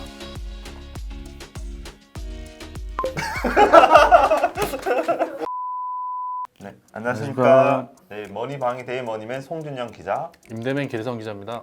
네, 임대변님, 네. 엄청난 이슈가 지금 휘몰아치고 지나갔잖아요. 네네. 대선이었죠. 이 재밌다고 표현해야 되는 게 맞을지 모르겠지만, 되게 박빙이었어요. 뭐 윤석열 당선인이 청약 네, 제도에서 가점제가 많았어요. 네, 그래서 좀 추첨제 그 분량을 좀 늘리겠다. 이렇게 이제 좀 궁극적인 측면에서 이렇게 공약을 했었고, 네, 그리고 이제 돈을 풀겠다. 그렇죠. 예, LTV 대출 완화. 규제. 네. 대출 규제 완화를 하고, 그리고 뭐 양도세, 네, 좀 세금을 풀어서 네. 뭐 공급이 좀 매물이 나오게 네. 하겠다. 이렇게 했습니다.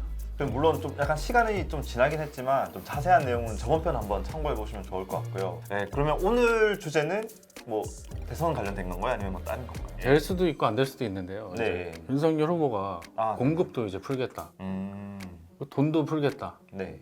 그럼 뭐가 남았을까요? 저희 수요자들은. 아, 교통? 네. 주거 공간도 중요하지만 네. 출퇴근 뭐 이런 접근성이 되게 중요하잖아요. 사실 핵심 중에 하나라고 이렇게 봐야 되는데 뭔가 새로운 그런 이슈들이 있습니까? 올해는 뭐 진접선이나 뭐 신분당선, 연장선 네. 뭐 이렇게 좀 굵직한 노선들이 뭐 개통을 했거나 개통 예정인데요. 시리즈로 해서 와, 뭘 시리즈입니까? 예, 그래서 좀 네. 연달아서 좀 정보를 네. 전해드리려고 합니다. 아, 좋습니다. 네, 그렇다면 오늘 그 첫 번째 시리즈로 어떤 걸 들고 오셨나요? 네, 가장 그 개통이 빠른 네. 진접선인데요. 아, 진짜선 저희가 네. 사실 많이 다뤘었잖아요. 네네, 저희가 뭐 남양주 왕숙하면서도 다뤘었고 네. 뭐 다른 신도시들 하면서도 많이 다뤘었는데 네. 개통이 19일이에요. 지금. 아, 네. 며칠 안 남았네요. 네네, 진접선이 네. 좀 파급 효과가 큰 이유가 뭐냐면 네. 나중에 뭐 8호선, 9호선, 뭐 GTX와도 좀 연관성이 많이 높거든요. 네. 네. 그래서 오늘의 주제는 진접선과 그 친구들입니다.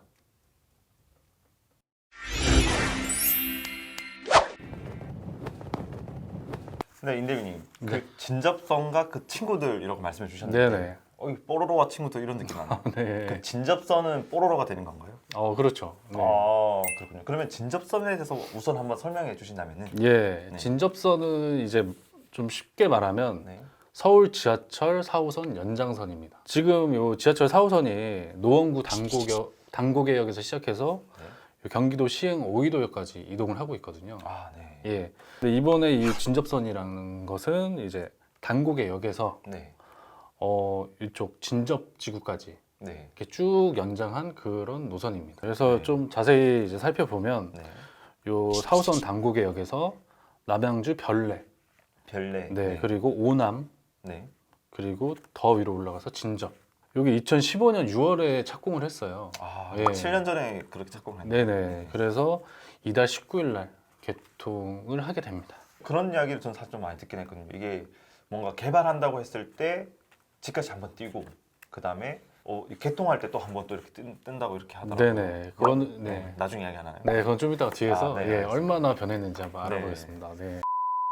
그렇다면은 사실 진접선에 대한 그런 저희가 사실 시리즈의 첫 번째로 들고 오는 이유 이게 왜 주목받고 있는 건가요? 네, 이제 첫 번째로는 요 남양주의 교통을 이제 획기적으로 개선할 거다. 그런 기대감이 있어요. 남양주에는 뭐 별내, 네. 다산, 그리고 또 앞으로 들어올 남양주 왕숙, 네.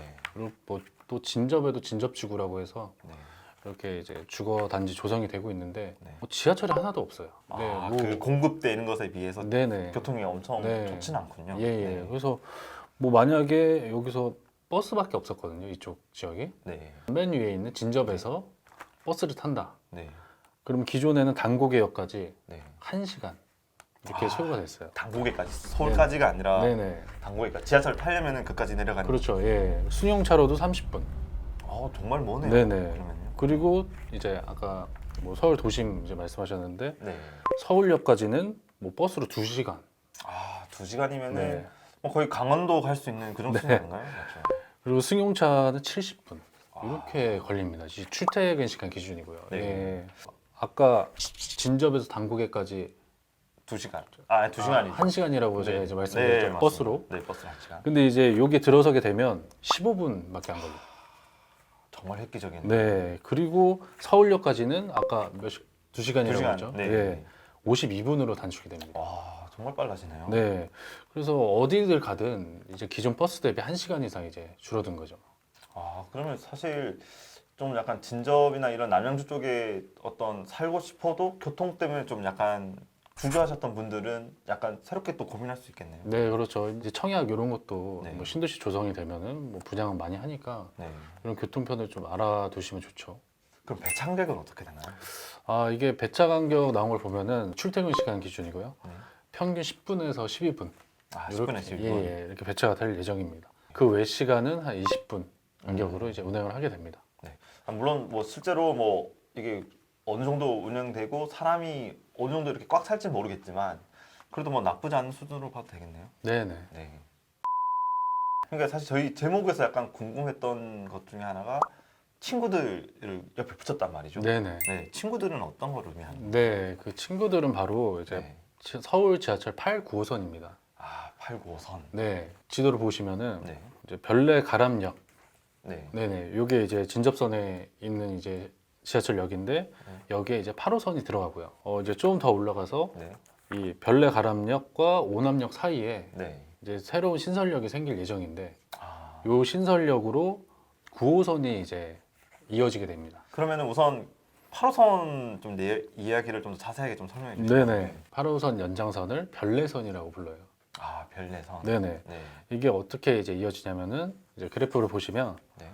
8호선 지금 종점역이 암사역이거든요. 네. 이 암사역에서 구리역을 거쳐 별내역까지 이제 이어지게 됩니다. 그리고 이제 기존에는 이렇게 노선이 정해져 있었죠. 별내역까지. 네.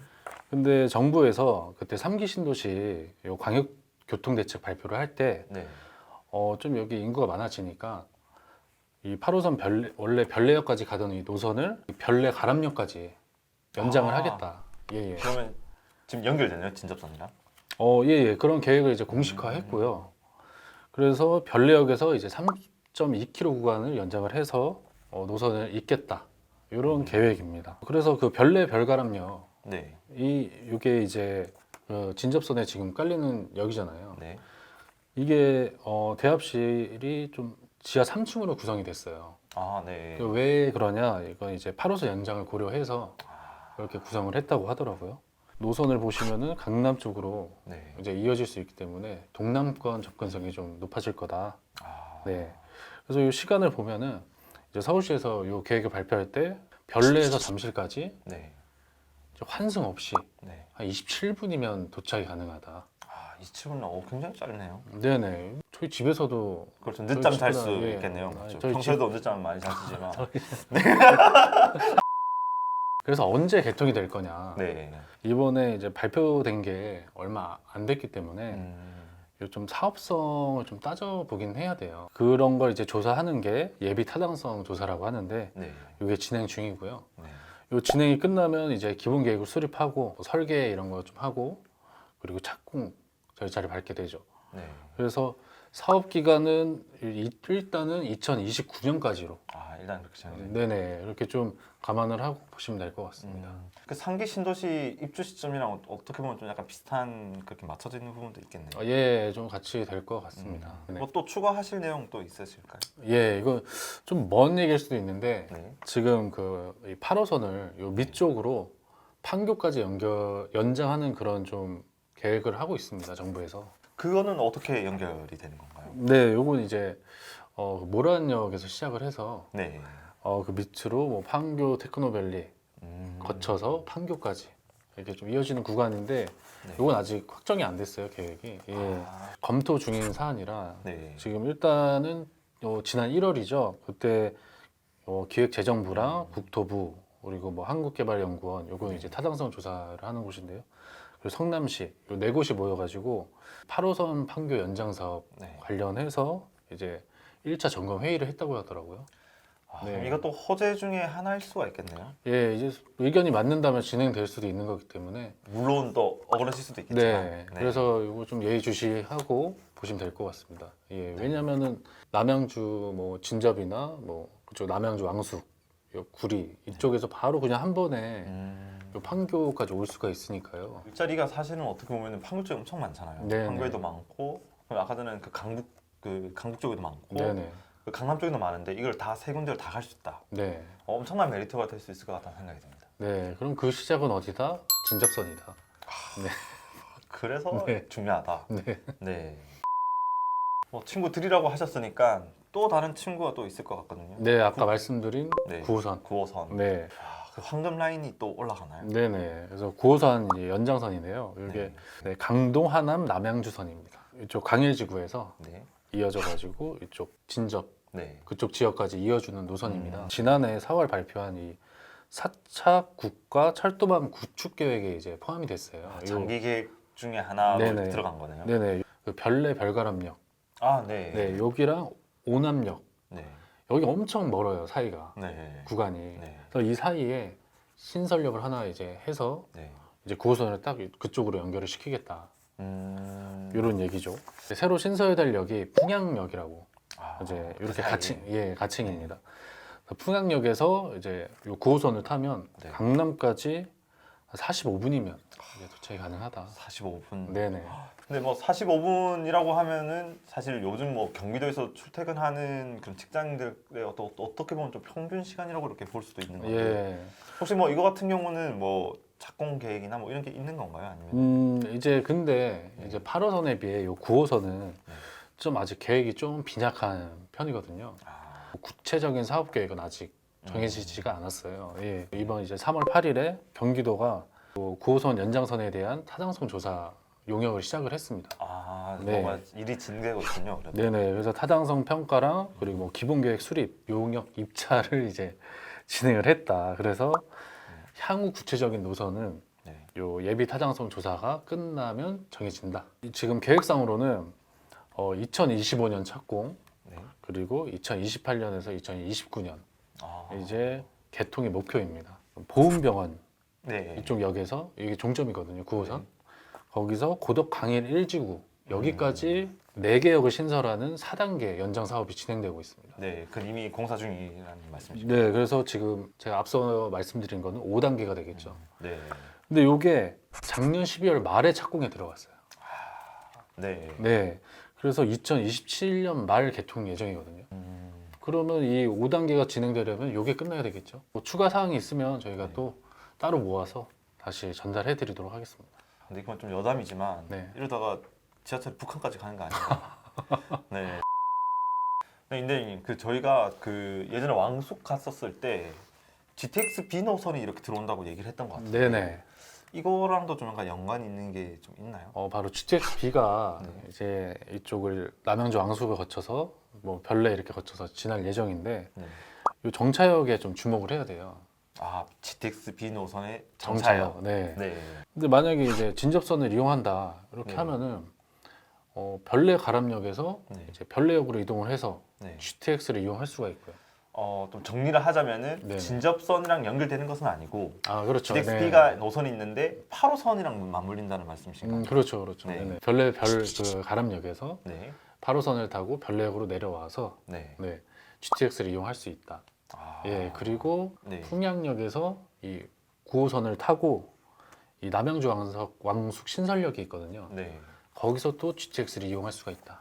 아, 그럼 두 곳의 역에서 8호선과 9호선을 각각 이렇게 갈아타서 물론 네네. 9호선은 아까 말씀드렸던 것처럼 될지 안 될지는 아직 뭐 확정된 건 아니지만 뭐 계획상으로는 되어 있으니까 뭐 이렇게 한 정거장, 두 정거장 이렇게 환승을 해서 GTX를 노선을 이용할 수 있다. 네, 이렇게 그래서, 보면 되겠네요. 네, 그래서 비노선이 뭐 이쪽 남양주 네. 이쪽에 시작해서 뭐 청량리, 서울역, 송도까지 이어지는 노선이잖아요. 송도까지요. 예, 그래서 수도권에 이제 뭐 A 노선, C 노선과 함께 이제 네. 그 핵심 노선을 꼽히는데 한 역만 환승을 하면 네. GTX를 이용할 수가 있다. 강남권까지 30분이면 또 네. 도달이 가능하다고 하더라고요.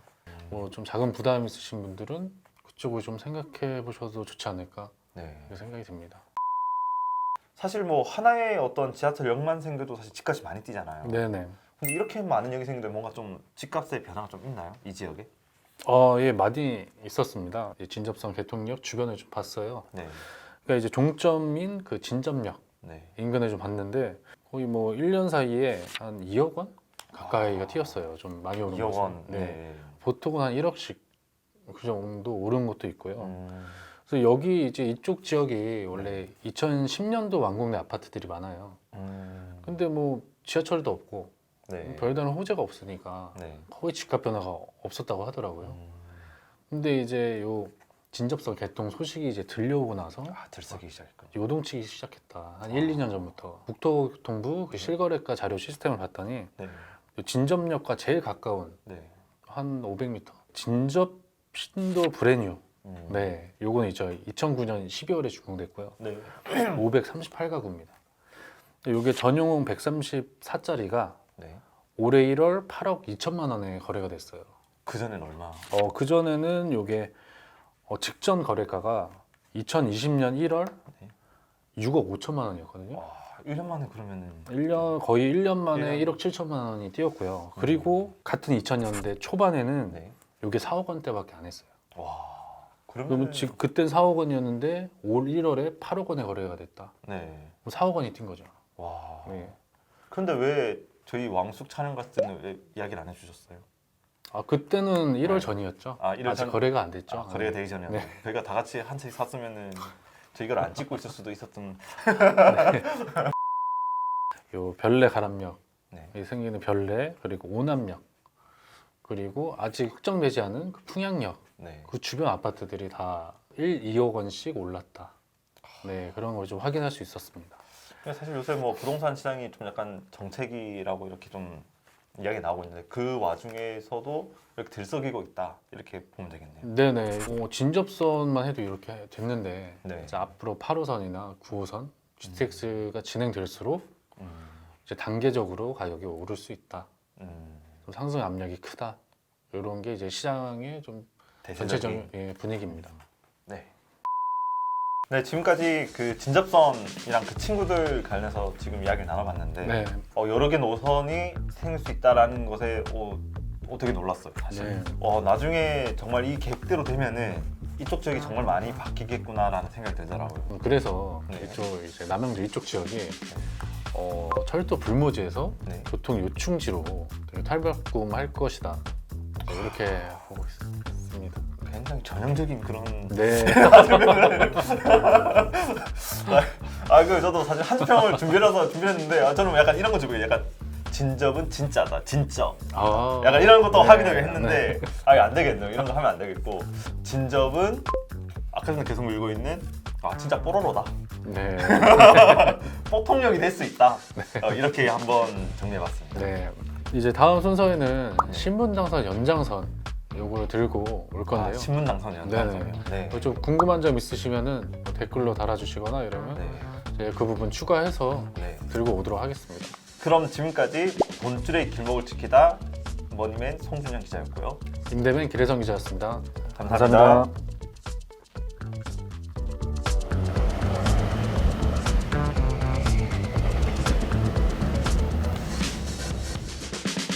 그 공급을 안 하겠다라는 후보는 사실 잘 없어요. 네. 그것도 문재인 정부 이전을 되돌리자 약간 이런 느낌. 확 떨어지진 않겠지만 쉽게 만들어가는 도움이 될 것 같습니다.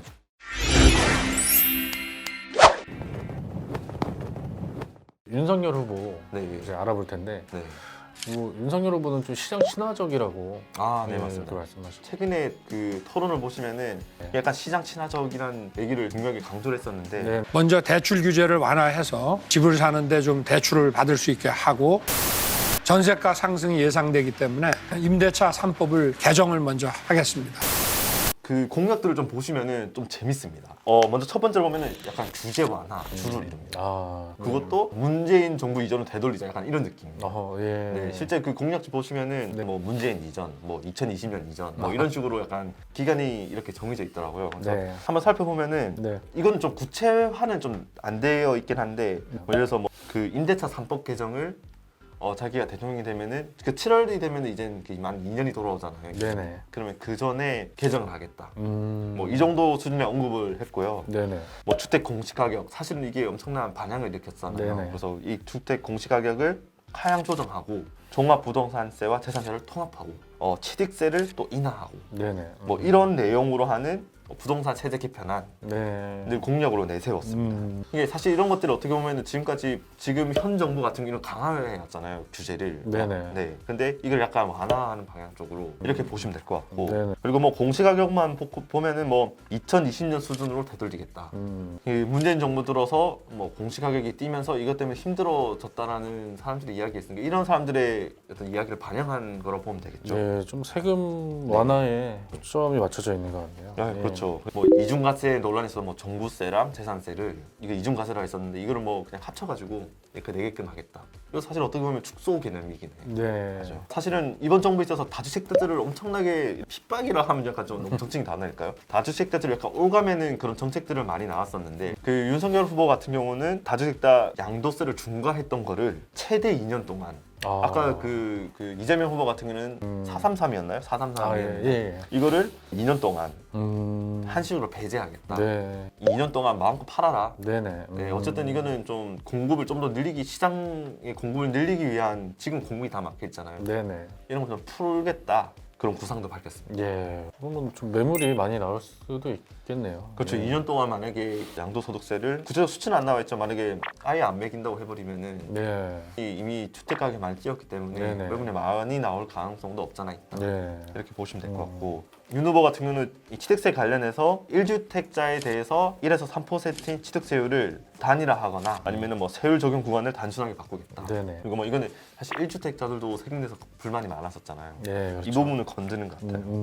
뭐 생애 최초 구입자에는 취득세를 면제하겠다. 네. 아니면은 뭐 1% 단위세율을 적용하겠다. 이런 식으로 지금 기존의 어떤 세금을 많이 걷는 그런 정책, 세금을 많이 올려서 뭔가 시장을 약간 그 컨트롤하겠다라는 그런 게 약간 문재인 정부의 어떤 정책이었다면은 윤석열 후보의 정책은 풀어가지고 안에서 놀게끔 약간 예. 이런 느낌으로 보시면 될 것 같습니다. 네. 또 보면 뭐 1주택자나 무주택자, 뭐 생애 최초 네. 이런 건 좀 이재명 후보 공약이랑 좀 비슷한 부분도 있네요. 그렇죠. 네. 그런 비슷한 부분도 있고 그래서 큰 틀에서는 뭐 세금을 완화하겠다라는 거는 약간 비슷한데 윤석열 후보 같은 경우는 이재명 후보보다 더 한 발 나서서 또 약간 기간도 길고 아, 세금을 완화하는 폭이 좀 더 큰 것 같은 느낌이긴 해요. 지금까지 나온 정책들만 놓고 봐서는. 네. 구체적으로 어떻게 나올 건지 네. 좀 지켜보실 필요가 아, 있겠어요. 그건 네. 맞습니다. 지금 뭐 최대 2년이라는데 이것도 2년도 좀 구체적으로 세세하게 다를 수 있긴 하거든요. 네. 구체적으로 어떻게 세금 완화 정책을 펼칠 것인지 네. 보시면 될 것 같습니다. 네.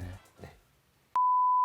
이제 이재명 후보도 이제 F 네. 노선까지 GTX를 이제 뚫겠다 이렇게 했는데 윤석열 후보도 GTX를 이제 공약으로 내세웠어요. 아, 예. 네, 맞습니다. 좀 재밌지 않나요? GTX가 이렇게 핫해지고 계속 언급된다라는 게 사람들이 엄청나게 기대를 많이 하는 것 같아요. 예, 이제 교통 편리성도 있을 거고 이 GTX 주변 집주인분들은 본인 집값이랑 또 좌우가 될 수 있기 때문에 엄청 좀 관심이 높은 것 같아요. 예. 그 윤 후보도 비슷해요. 뭐 수도권 전 지역에서 서울 도심까지 30분 내 출퇴근이 가능하게 하겠다. 네. 30분이면 사실 길다면 길 수 있지만 짧으면 엄청 짧은 시간이잖아요. 사실. 네네. 저도 경기도에서 출퇴근하는 입장으로서 40분, 50분 이렇게 걸리면 허비한다는 느낌이 많거든요. 그렇죠. 예. 이런 것 때문에 약간 정책들이 두 대선 후보에서 나오는 것 같은데 네네. 윤 후보 역시 1기 GTX 노선을 연장하겠다는 얘기를 했습니다. 네. 비슷해요, 이것도. A 노선은 운정, 동탄, 평택까지 있겠다 하고 C 노선은 동두천, 덕정, 수원, 평택까지. 네. 어쨌든 평택은 계속 이름이 오르는 예, 계속 나오네요. 네, 2기 GTX 노선을 3개 더 추가하겠다. 뭐 여러 가지 이야기했지만 좀 구체적으로 나온 게 D 노선인데 네네. 삼성에서 하남, 팔당과 광주, 이천, 여주를 잇고 그 전에 했을 때는 그 거의 원안이에요. 네. 야, 예. 그때는 뭐 하남까지는 거의 뭐 얘기가 많이 나왔었는데 네. 여주까지 그렇죠. 좀 더 약간 예. 좀 긴 느낌인데 원안에서 약간 확장된 느낌 네. 이렇게 보시면 될 것 같습니다. 이게 약간 Y자 느낌이긴 해요. 예. Y자 느낌인데 네네. 뭐 영종, 청라 경제구역 뭐 이런 것도 통과하고요. 그러니까 네. 서부권 주민들이 서울로 가는 데 되게 쉽지 않다 그래요. 네네. 이 서부권 주민들이 서울 도심으로 진입할 수 있게끔 그렇게 D 노선을 좀 더 힘을 주겠다 정책을 내놨습니다. 뭐 윤석열 후보도 지금 GTX 관련된 이야기를 홈페이지에도 계속 이렇게 그 공약집을 내놓고 있는데 네. 이것도 지금 한 달 남았지만 좀 더 구체화된 이야기 계속 나올 거기 때문에 이것도 한번 관심 있게 지켜봐 주시면 될 것 같습니다. 네. 이제 이재명 후보에 맞서서 윤석열 후보도 250만 가구를 공급하겠다고 했는데 이게 사실 뭐 그 공급을 안 하겠다라는 후보는 사실 잘 없어요. 네. 윤 후보 같은 경우는 우선 그 작년 8월에 이렇게 250만 가구 얘기를 했었거든요. 네네. 특히 청년이나 신혼부부 그리고 주택 공급에 방점을 뒀고 그 이재명 후보 같은 반값 아파트 했잖아요. 네네. 근데 윤 후보 같은 경우는 청년 원가 주택. 예. 청년들이 집을 만약에 사면은 좀 약간 외진 곳, 후미진 곳에 많이 이렇게 시작을 많이 하잖아요. 근데 네네. 이런 것을 방지하기 위해서 뭐 역세권, 첫집 주택 음. 뭐 이런 얘기를 했었고 네네. 지금 수요자들 청년들 진짜 돈 없는 수요자들이 주택을 가질 수 있게끔 지원한다는 그런 공급이 돼 있고 그리고 이걸 좀 약간 조금 더 살펴보면은 네네. 뭐 청년 원가 주택 같은 경우는 임기 내 30만 원 가구를 공급을 목표로 하겠다. 그 청년 원가 주택을 심지어 뭐 공공 분양 아파트보다 낮은 가격으로 해서 30년 이상 장기 저리 자금의 그래서 80%까지 네네.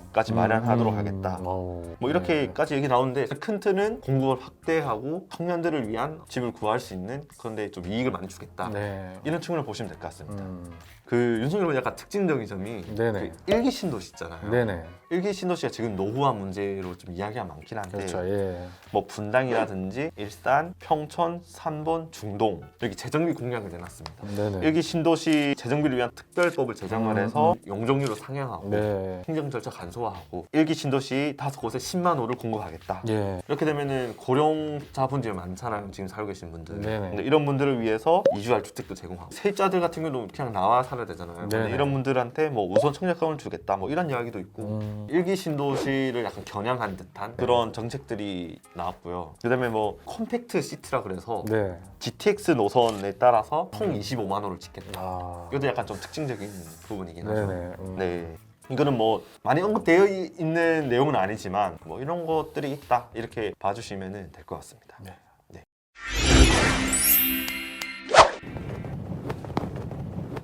네, 뭐 지금까지 뭐 대선 후보들의 어떤 공약, 부동산 공약 좀 봤는데 네. 유사점이 좀 많기도 하네요. 예. 공급도 그렇고 네. 세금적인 부분도 그렇고 네. 뭐 GTX도 그렇고 서로가 따라가고 음. 살붙이고 이렇게 하는 것 같아요. 물론 보시면 아시겠지만 뭐 기존에서 뭐 바뀐 부분도 있을 거고 좀 따라가면서 이렇게 보시면 될 것 같고 특색이 있고 뭐 인상 깊은 뭐 그런 공약 있으세요? 혹시? 인상 깊은 거는 잘 모르겠고요. 네. 이게 과연 실현이 가능할까? 그리고 아, 이제 일반 이 시민분들은 네. 판단이 안 서실 수 있잖아요. 뭔가 다 될 것 같은 느낌이긴 네, 하죠. 뭐 지금 숫자만 이제 공략하면은 다 공급이 될 것 같고. 네. 좀 감도 잘 안 와요. 뭐 250만 호, 311만 호 이렇게 얘기를 하면은 그게 도대체 어떤 수준이지? 뭐 이게 집값에 과연 어떤 영향을 미칠지? 뭐 이미 뭐 주택 수요에 비해서 이게 어느 정도 많은 건지 이런 거 사실은 좀 판단이 잘 안 서긴 하잖아요. 공급이 제때 되는 것인지. 전문가분들이 얘기를 하시는 거는 네. 구체성이 떨어진다. 이거 어떻게 현실화할 건지 이런 계획이 없다. 이제 윤석열 후보도 그렇고 이재명 후보도 그렇고 이제 수도권에 공급을 많이 하겠다고 했는데 네. 그 부지를 어디서 이제 얻을 거냐 이런 얘기가 많아요. 그리고 주민 반발 또 그거를 무시할 수 없죠. 네, 부동산 같은 게. 이제 추진하고 있는 신도시들도 원활하게 추진되는 건 아니거든요.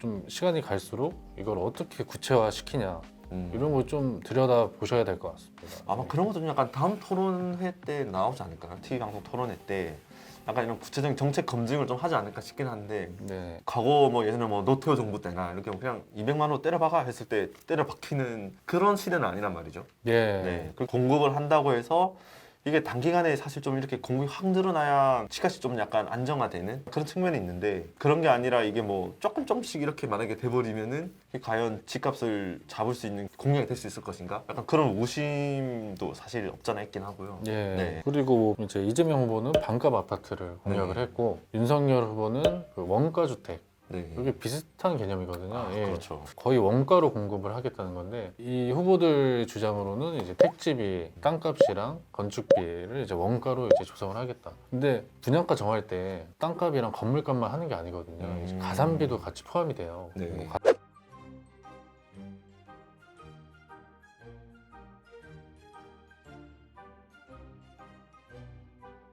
뭐 아파트 단지 보면 요즘에 뭐 골프장도 네. 있고 커뮤니티. 시설이 있잖아요. 네. 이런 게 다 이제 가산비로 들어갈 텐데 만약에 원가로만 공급을 한다, 싼값에 한다, 그럼 그거는 완전 다 배제하고 아, 진짜 그 살 곳. 질적인 그런 주거 환경이 가야 될 것인가 이렇게 그렇죠. 의문을 제기할 수 예, 있겠네요. 그런 거에서는 좀 떨어질 수 있다는 이런 음. 우려가 있죠. 그거잖아요. 뭐 임대나 뭐 공공 이렇게 뭐 청년들을 위해서 뭐 이렇게 내놓은 그런 상품들을 보면은 15평짜리, 뭐 12평짜리 뭐 되게 짜잘한 이런 것들을 많이 내놓으면서 이렇게 하니까 인기가 사실 없는 이유도 약간 그 부분을 짚는 전문가들이 있더라고요. 사람 살기에는 좀 질적으로 좋은 주거 환경을 꿈꾸는데 과연 이런 반값 아파트, 원가 아파트가 과연 이런 그런 니즈를 충족시켜 줄 수 있을 것인지 이런 거에 대한 약간 의혹이 있다 이렇게 볼 수 있겠네요. 네, 그리고 이 반값 아파트 같은 경우에도 원가 주택도 마찬가지고요. 분양가를 반값으로 해주냐. 물론 그 전에 분양가에 비해서는 이제 절반 가격은 맞는데 네. 이재명 후보가 이제 제시한 반값 아파트는 토지 임대부 분양주택이에요. 이제 네. 정확히 말하면은 네. 그래서 토지는 정부가 갖고 네. 보유하고 있고 건물만 이제 그 시민들한테 분양을 한다 이건데 이제 그 상황에서 토지 임대료는 내야 돼요. 이제 토지를 이제 빌리는 거니까 엄밀히 네. 말하면 반값 아파트를 이제 다시 정리를 해보면 네. 땅값을 빼기 때문에 반값 다시 분양가가 되는 되는데. 거거든요. 예. 그리고 원가 주택 같은 경우에도 원가를 조성을 해요. 네. 그럼 좀 저렴해지겠죠. 네. 근데 여기도 이제 조건이 있어요. 그 환매부 조건이라고.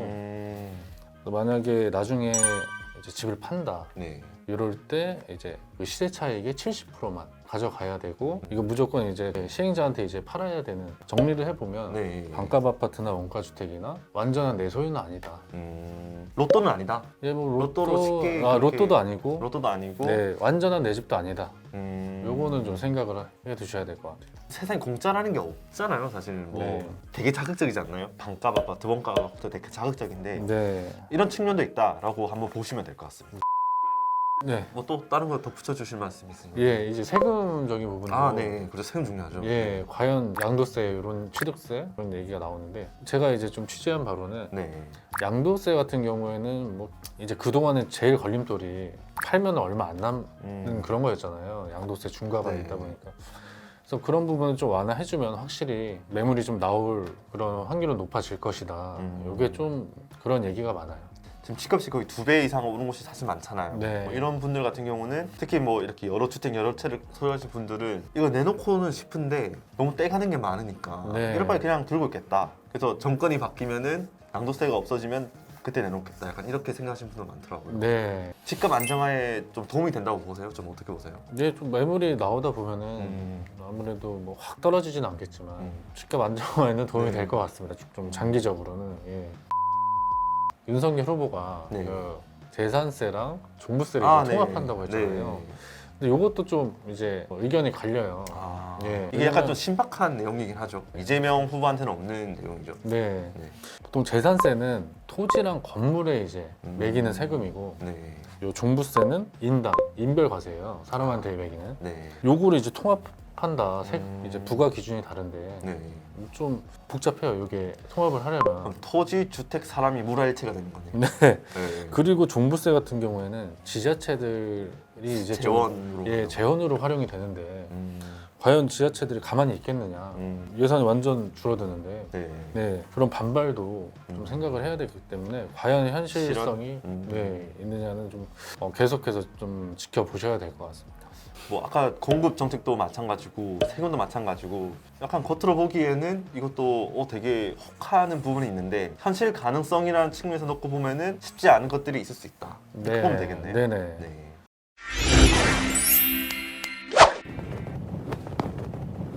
네, 뭐 지금까지 뭐 유력 네네. 대선 주자죠. 네. 이분들의 공약을 살펴봤는데 한 줄 평을 한번 해보신다면은 인재분께서 네. 한번 뭐가 있을까요? 이번 좀 부동산 공약은 진짜 공급, 네. 물량, 세금 뭐 이런 게 많았잖아요. 네, 그 시청자분들이 되게 혼란스러우실 것 같아요. 되는 건가 안 되는 건가. 그렇죠. 그래서 저희 한줄평은 네, 숫자에 속지 말자. 숫자에 설지 말자. 네. 아, 그래서 숫자에 속지 말고 이제 네. 어떻게 실현 가능성을 제시하는지 네. 그런 부분을 보자. 숫자만 보고 결정하지 말자. 괜찮은데요? 네. 숫자만 보고 결정하지 말자. 저 사실 뭐 숫자가 되게 매력적이긴 해요. 네. 맞죠? 보고 현혹되지 말자. 지금까지 뭐 반값 아파트, 뭐 반값 등록금 네. 실현된 게 하나도 없거든요. 곡성에 그게 생각나요. 현혹되지 말라. 머니매님은 네. 좀 한 줄평으로 어떻게? 저는 네. 누가 되든 집값은 안정화되겠다. 두 사람 다 어쨌든 두 대선 주자 모두 집값은 잡겠다라고 지금 뭐 길을 쓰고 나온 거 아니에요? 예. 네. 뭐 집값을 뭐 급락시킨다는 뜻이 아니라 뭐 네. 집값을 안정화시킨다. 뭐 네네. 상향 안정하든 하향 안정하든 어쨌든 안정적으로 사실 청년들도 그렇고 뭐 새롭게 좀 뭔가 꿈을 꾸는 사람들 입장에서는 약간 이게 닿을 듯 말 듯 해야 이게 의욕이 생기고 에너지가 생기는 거거든요. 네네. 집값도 약간 안정화를 어쨌든 두 대선 후보가 공약을 이렇게 내세우고 있으니 누가 되든 집값은 안정화되지 않을까? 안 될 가능성도 있긴 하지만 네, 일단 공약만 보면은 한번 믿고 한번 보는 걸로 한번 네, 저는 그렇게 정했습니다. 네. 네, 뭐 저희가 이번 영상이 좀 약간 그 선택에 있어서 도움이 되었으면 좋겠다는 그런 마음이 있거든요. 그래서 네네. 저희 영상 보시고 도움 되셨으면 좋겠습니다. 그리고 이 밖에도 뭐 오늘 주제와 관련해서 뭐 네. 궁금한 점 있으시면은 댓글 달아주시면 저희가 답변 달아드리도록 하겠습니다. 네, 돈줄의 길목을 지키다 머니방위대의 머니맨 임대맨이었습니다. 감사합니다.